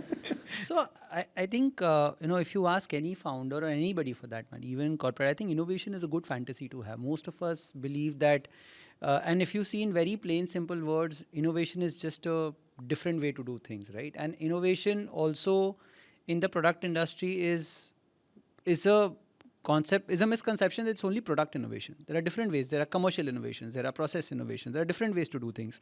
I think the problem that I've seen is most of us end up jumping onto a solution before actually finding out a problem. We just jump, okay, different way. Let's try different things. It's like jumping onto a solution, and we moniker is at an innovation. It's an innovation. It's an innovative way. Innovative can have both connotations, right? Positive, and if it works, suddenly you are claimed that it was an innovative way. Or other is, it's a learning outcome, right? If it doesn't work. So I think the learning that we have got is that first, if you can reach the core problem, if you can reach what is the insight, what is the problem, then you try and figure out a different way. I think that's, at least for us as founders, we have been victims of the same thing of always trying to do different things, just in a way to saying jump on to do something different without really validating whether the different way is still meeting the outcomes that you want. Sometimes you don't even articulate the outcomes. I think that's the piece that helps us. And when we are very clear of the problem, so when it comes to basket size, for instance, the moment you asked, that's not the problem. That's basically the real problem, if I look back, is the volumes, the minimum viable volumes for a distributor. Can happen with the same product as well if your offtake is there. But we always jump onto, okay, immediately, let's give him 2 products. Let's give him, somebody will say, why don't you launch a smaller SKU? Okay, fine, we'll launch it. The moment you jump onto solutions, I think that's an easy bit, because you think, okay, let me try. You don't realize that then suddenly it comes with the cost of supply chain, manufacturing, working capital. वो सब बाद में you realize, and all of it suddenly falls, okay, where's the cash gone? I think that's the piece on innovation. I think it's a tough one, but I think that's something It's that a powerful point. So innovate when you have a problem, understand the problem well, and then see what solves for it. Yeah. And sometimes you can solve for it without doing too much innovation also. Yeah, Correct. exactly. Yeah. So Manas seems to be solving it. Manas, what do you think? So the same thing, right? And I was really appreciative about that he put it in that exactly. This is one of the key problem that we face, because it is just a one category, the only variation that we have is flavor variations or probably a format variation. But it is end of the day, it is banana chips, and just distributors, we face this big problem. Like they wanted more product, exactly the same thing. But the problem there is that they wanted a decent volume to match it up with it, is making it viable. So we usually work around a lot of things on that aspects, like our sales director, he work in terms of, initially we give some level of incentive to keep them motivated, and we push our salesmen and the end to make the penetration much more faster, make the retail entry much more faster, so that the decent volume will come in, so that we can actually make it. So like Puru said, right? The innovation cannot be in the product itself, but it can be on the process, or it can be on the way in which we executing all those things actually. Because one good thing about startups, I would say, is that we have the liberty to keep on experimenting a lot of things, and we are enjoying that really well, and that is one of the key things that giving us good results also. Okay, so could you give us an example of an innovation that didn't work and an innovation that worked? Maybe not just product, including process. Difficult to come out to do that, because if it is not working, we don't even think about it. We'll just move on. Seriously. We erase it from the memory. Immediately. It never happened. The meat product. Meat product, that could be, but that is Good not, idea, but just didn't. Yeah. Now a lot of startups are there in meat products. A lot of celebrities have. It is. And actually, if invest you go into to it. Asia and those countries, you'll be able to. No, even in India, it is Jackfruit. catching up. Yeah. But somehow it didn't work. But somehow, But that's a different topic altogether if we go into that thing and then Okay. yeah. Then But let me turn my question to you, Sudeep. What Sapna said was the innovation was great, the idea was great, but the intermediaries were not really ready for that innovation. You work in a business which is built on intermediaries, right? How do you handle innovation? Because the intermediaries, a lot of the time, are not ready for innovations. They don't like change. Nobody does. So how do you handle it there? See, I think if you, when we look at innovation, etc., the core idea is that you keep intimate touch with intermediaries, keep understanding their delights, their pain points, right? When you are solving for a pain point that they have, then they are always happy to adopt anything that you give to them. Of course, you have to operate within the guardrails of giving them something which is not too different from what they are doing or is easy, provides them some kind of advantage in terms of economies as well as maybe a profitability or reputational benefit, etc. But if you're solving for one of the existent pain points, it becomes easy for an intermediary to look at the advantages of adopting it versus the barrier of change in their current habits. But the key point is you have to be solving one of the current problems that they have. And I like Puru's point, if they don't have a problem, don't solve for it, right? Don't create problems just because you want to solve one. So innovation junkiness is something we want to avoid, right? And hence, too often we also say that, okay, what are the new chemistries? What are the new, platforms, innovation platforms that are coming up in the market? How can we marry them to some of the current problems that people have? Just because you want to use a platform, don't create a product or any kind of innovation. We always have an eye on the problems, and then inspiration to solve that problem can come from anywhere. But the genesis of innovation of any kind, process, business, product, comes from identification of problem. I think that's the core issue, and I really love the point that our panelists brought about on this one. Okay, excellent. So innovation done or not done for the right reasons. I think we touched upon this earlier, and I want to pick your brains on distribution. Too often, Sharan and I are accused of glamorizing marketing a lot and not talking about sufficiently about other business drivers, business levers, which are extremely critical, right?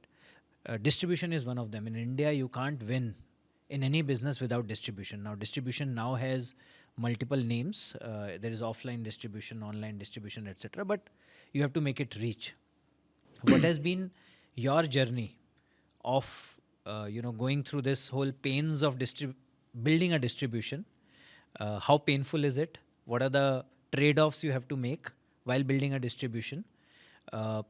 Traditional distribution is owned by large business players. It will be very difficult to break into their distribution channels. And how do you therefore find the right partners? What has been your experience thus far? Both sides, all online, offline.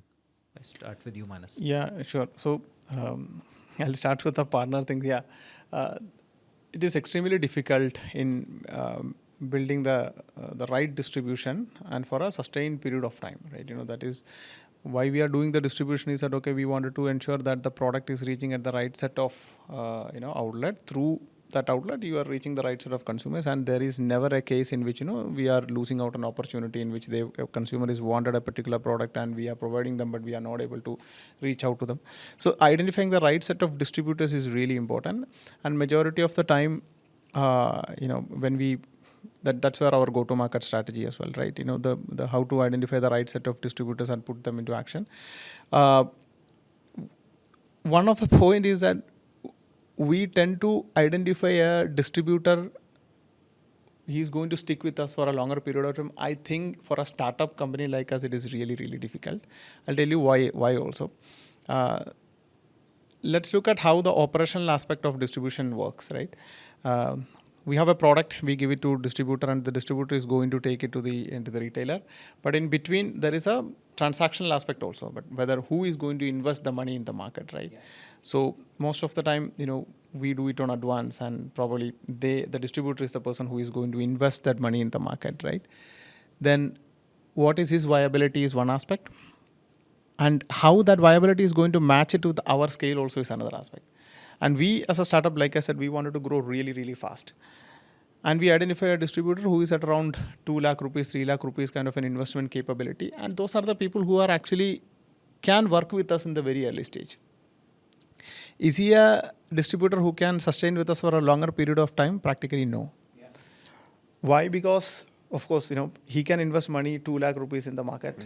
His capital worthiness is not so high. Yes. After a point of time, we can support him to an extent. But then when we grow beyond 3 lakh, 5 lakh rupees, 6 lakh rupees, then he will be also finding it extremely difficult. Then we need to actually move. So there is a lot of practical aspect which nobody really, or people will come to know only when you start executing it at the ground level.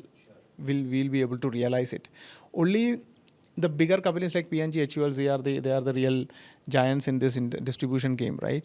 They have the advantage of volume or the scale, right? So until we reach that kind of a level, it will be always a challenging situation. The challenger brand will always face that kind of an issue, and it is a constant problem-solving mode that we were into.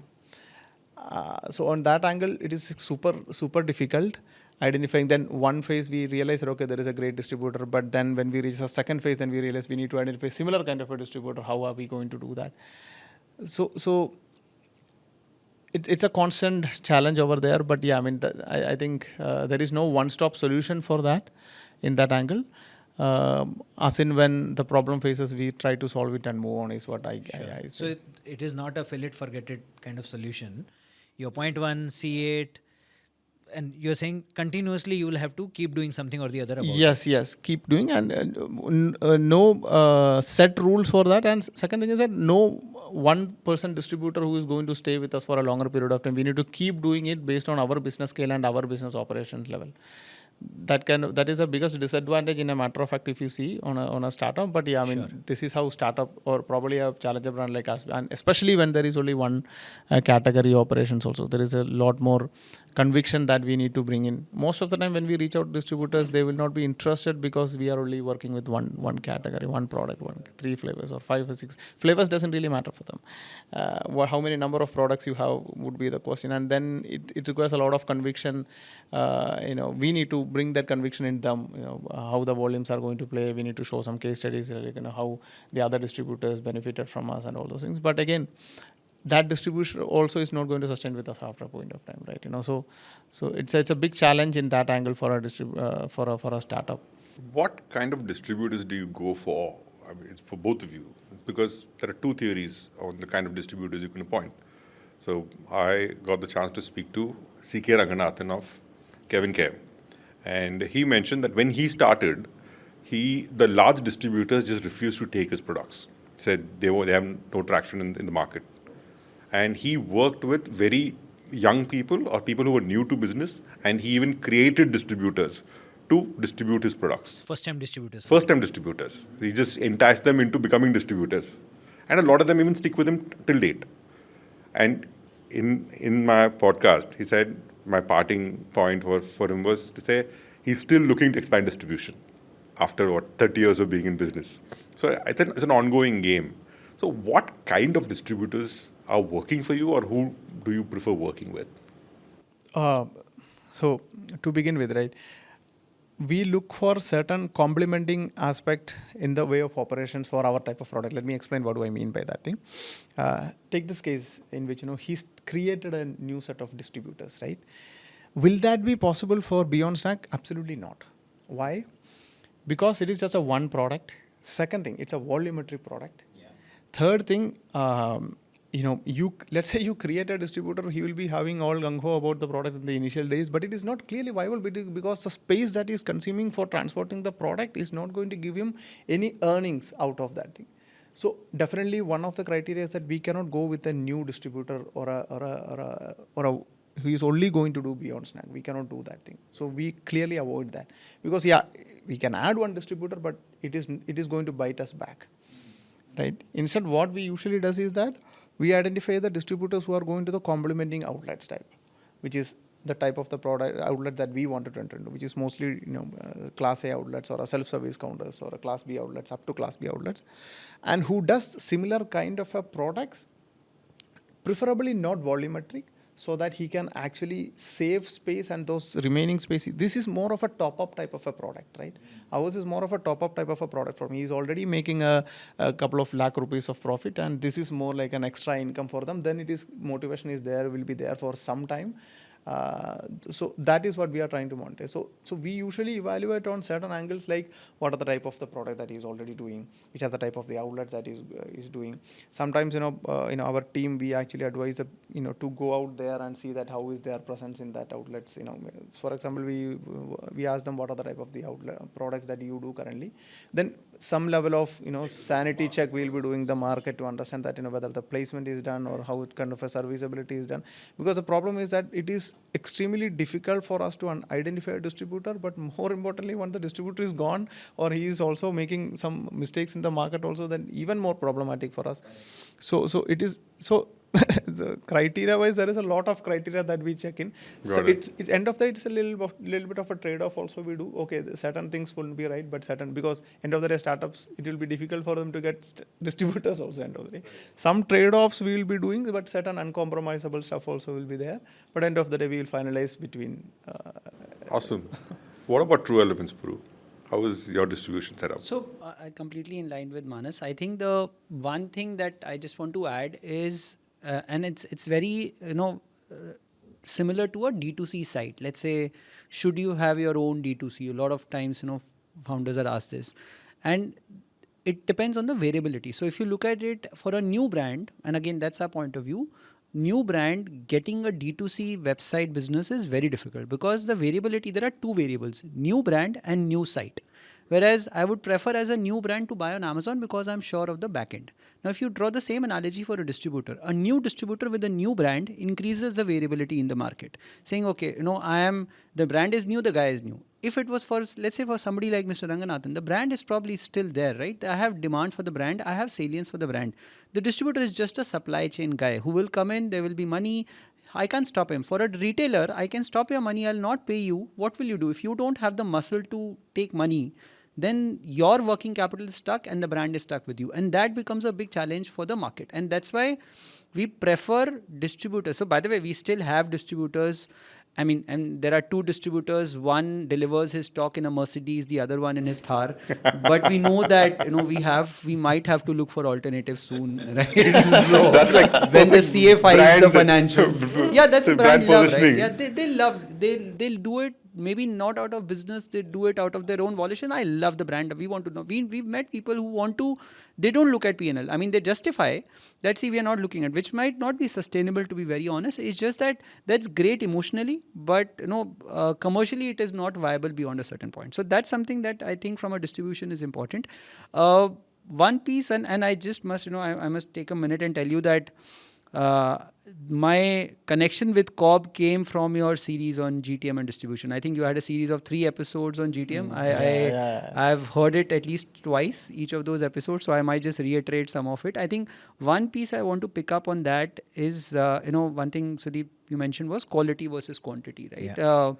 That's one piece that I think really matters. Very, very rarely do we look at the numeric distribution versus weighted distribution, how you may call it, right? That sometimes, because the currency in distribution is not the distributors, it's the retailers eventually. Correct. If you reach the right retailers, whether it is regional modern trade, top markets, class A outlets, there, if you are able to pick that, I think that's little important for us to understand, saying how big is distribution, because sometimes the weighted distribution is undermined in our quest to increase number of stores. We just reach out to stores without looking at, and if you see classic FMCG, I'm sure you guys would have also, when you do combing, what brands call it, trying to enter new markets, you look at surrogates, right? Enter the store with the surrogate of any proxy brand of competition.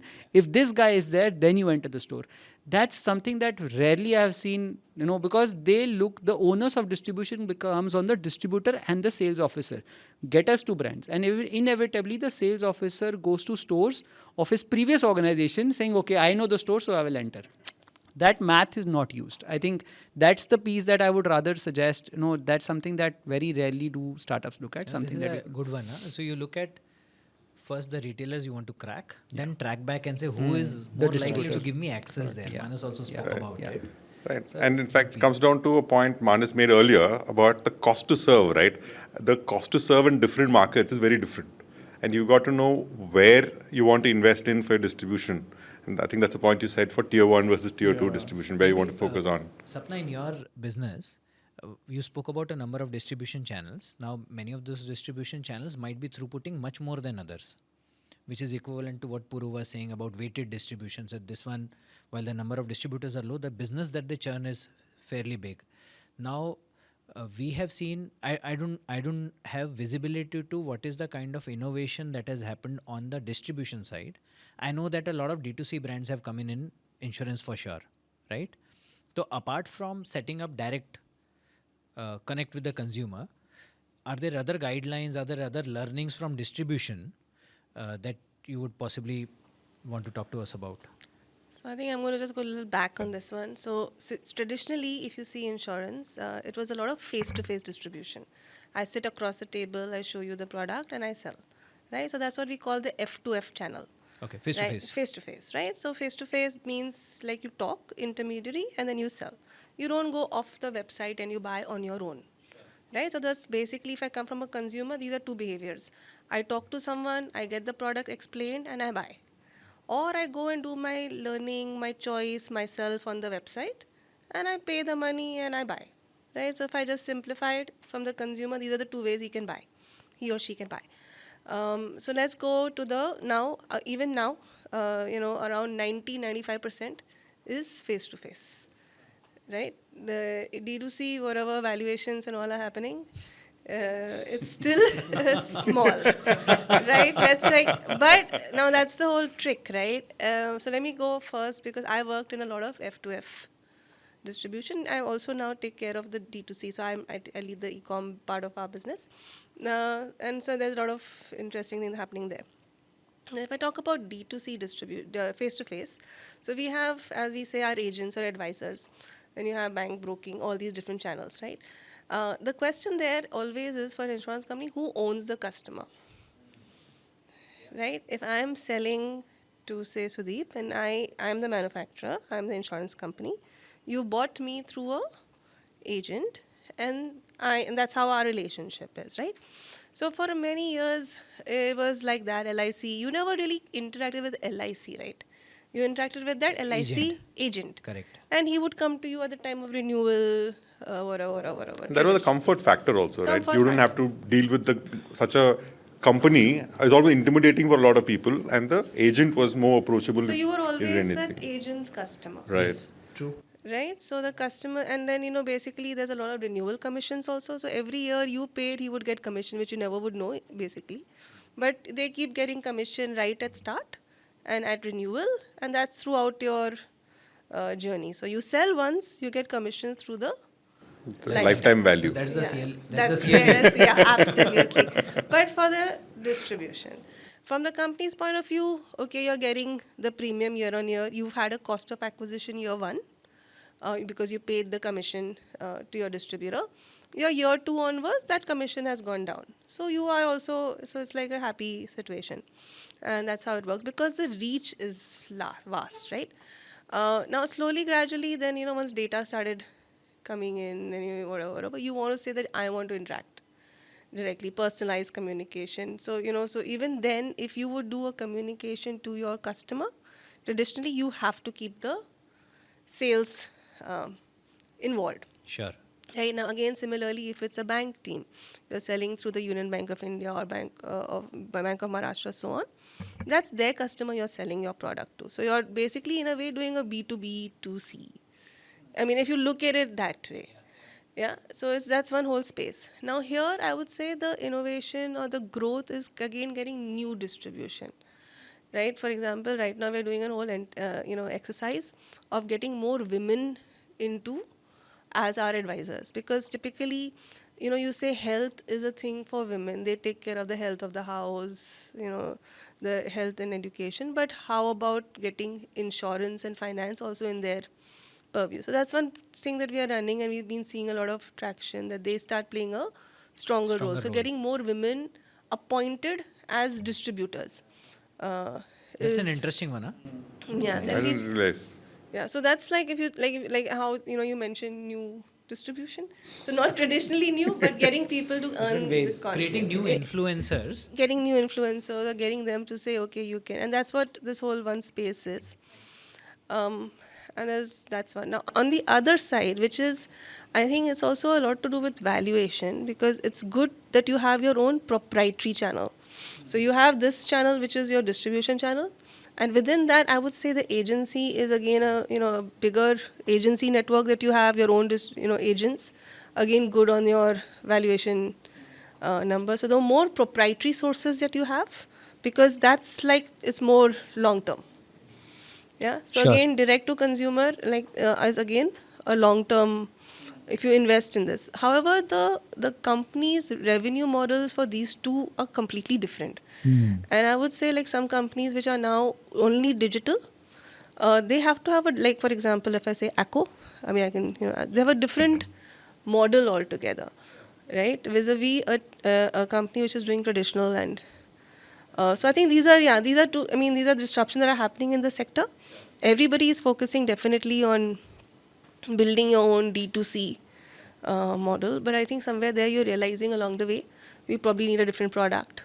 You need a different customer experience in that journey. And then what is the right balance between F2F and, between doing that part, and where do you really see from your growth and your, what are you aiming for? Unit economics, Yeah, exactly. etc. And I mean, depending on different objectives that different companies are gunning for, they're going to play that matrix differently. But both of them are actually not, similar in some way, but very different. Right from the product that you sell at the top funnel, mid and conversion. Because in the first phase, you only basically, if you sell to your advisor and you get him or her into your fold, you have a product to sell to the market. So you don't really need to spend a lot on your top funnel. Top funnel. Yeah. Your middle and your... Because the customer is already there with the distributor. The customer is already there with the distributor. The moment you go on the other side, you end up spending a lot more on your... Through the funnel. Yeah. Top of the funnel. Top of the funnel. Because then the brand has to have equal or more say. Correct. Fair. So we spoke of distributors. That's where the people comes in, the people part of the organization.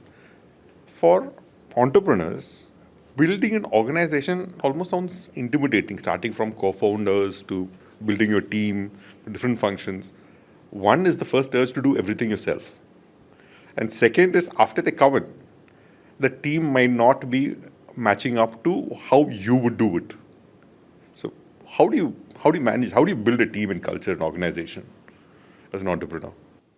So I think, and again, this is iterative. It's not that you start with it. A lot of books would tell you vision and all, but I think what we have seen people sticking around with us, there are people who are still with us for more than 12 years now. I think the principle that, if I have to sort of pick up the common pattern, is when they are with you on the why of things, because your what will keep evolving, your what will probably change every week, everything.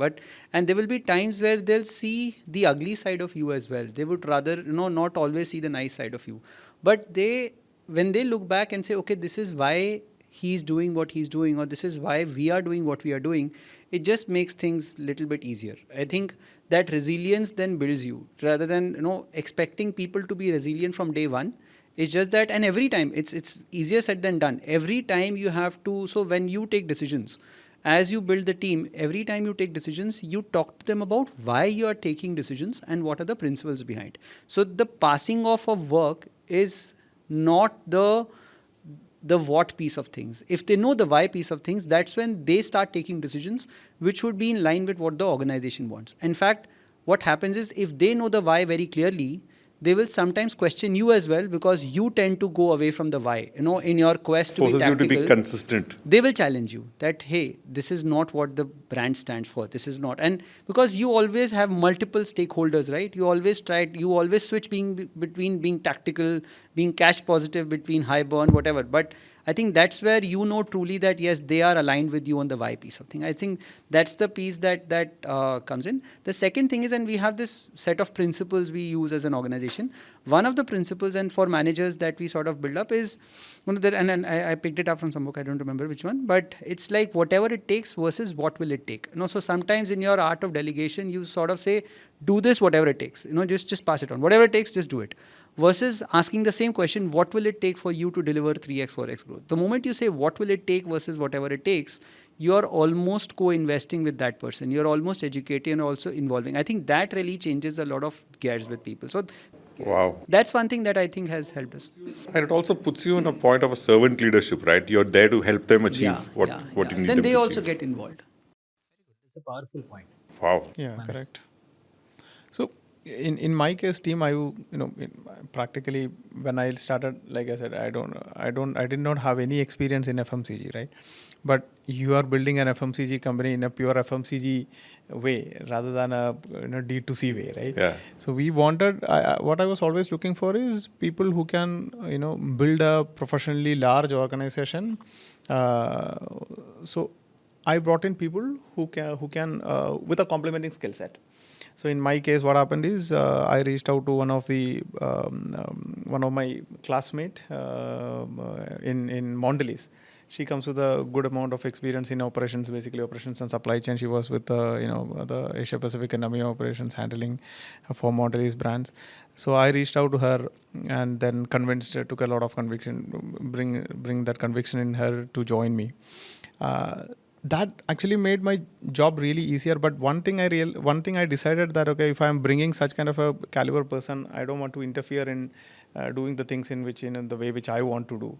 And one of the reasons that, okay, I'm bringing them on board because of their strong experience on the FMCG side especially. And if I wanted to bring that professionally build a company with the FMCG way of building the company, then I need to give that liberty. So I actually took precautionary measures that, okay, I don't want to interfere in that kind of a way. And the same thing happened with the sales director, my other co-founder Gautam as well.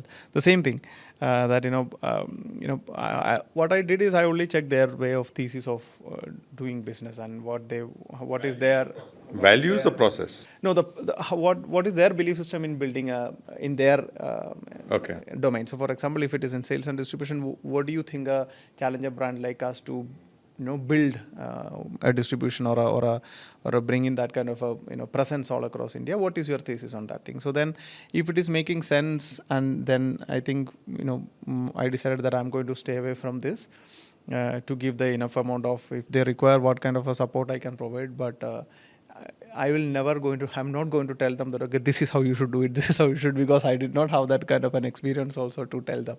And like in a way, I was like more like a servant to them, saying that, okay, whatever you do, okay, this is capital is required, okay, my objective is to bring in the capital. You need team, okay, if you want, okay, I can actually help in terms of sourcing that kind of the people for you, whatever support you require. If you want a set of processes to be followed or systems to be put in place, okay, I mean, I'll take care of that thing, but ensure that, okay, this is growing in the right direction. So so probably it is because my less expertise in those region was prompting me to take the, probably because of that. But yeah, I decided that if I'm bringing them, I should give them the Hire complementary skilled people and get out of their way. yes.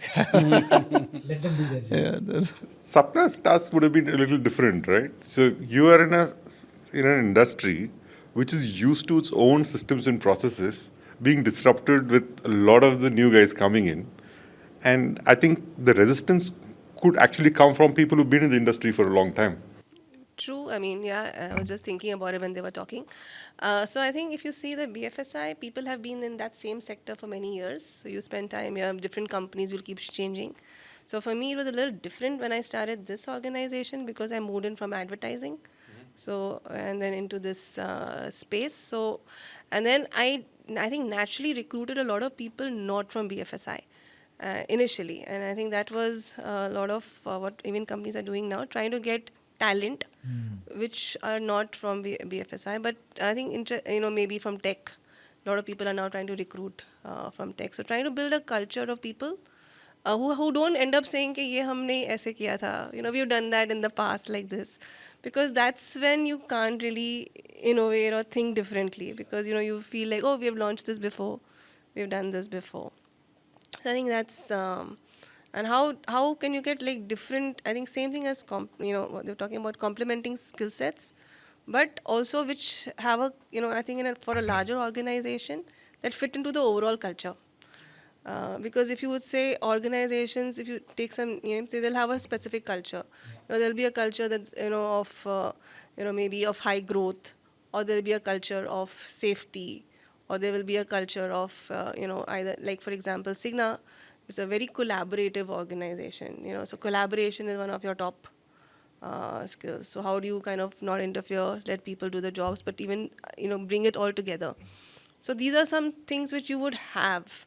And that fitment is what you end up seeing.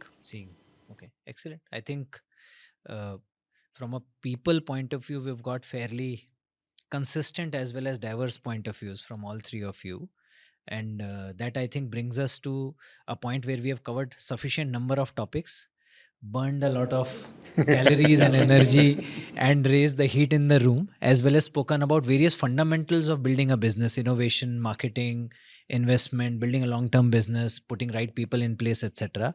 I'm hoping that our audiences have got whatever they wanted from this episode, and it will help them build a successful business. And hopefully they will give some kind of credit to CoBB whenever they become successful. Give us a shout out; it'll really help. And many thanks, Puru, Manas, and Sapna, for sparing this time. And congratulations for 100 episodes. Thank you very much. Thank you. Sharon and I are really grateful. And we just hope that you guys continue on your journey, be successful. If we can be of any help, please let us know, and we will be there cheering for your success all throughout. Thank you. Thank you so much. Thank you so much, Thank guys. you. Thank you so much for Thank making you. time. Thank you for listening to CoBB, Conversations on the Business of Brands with Sudeep Chawla and Sharavana Raghavan. Subscribe and learn more at CoBcast.net.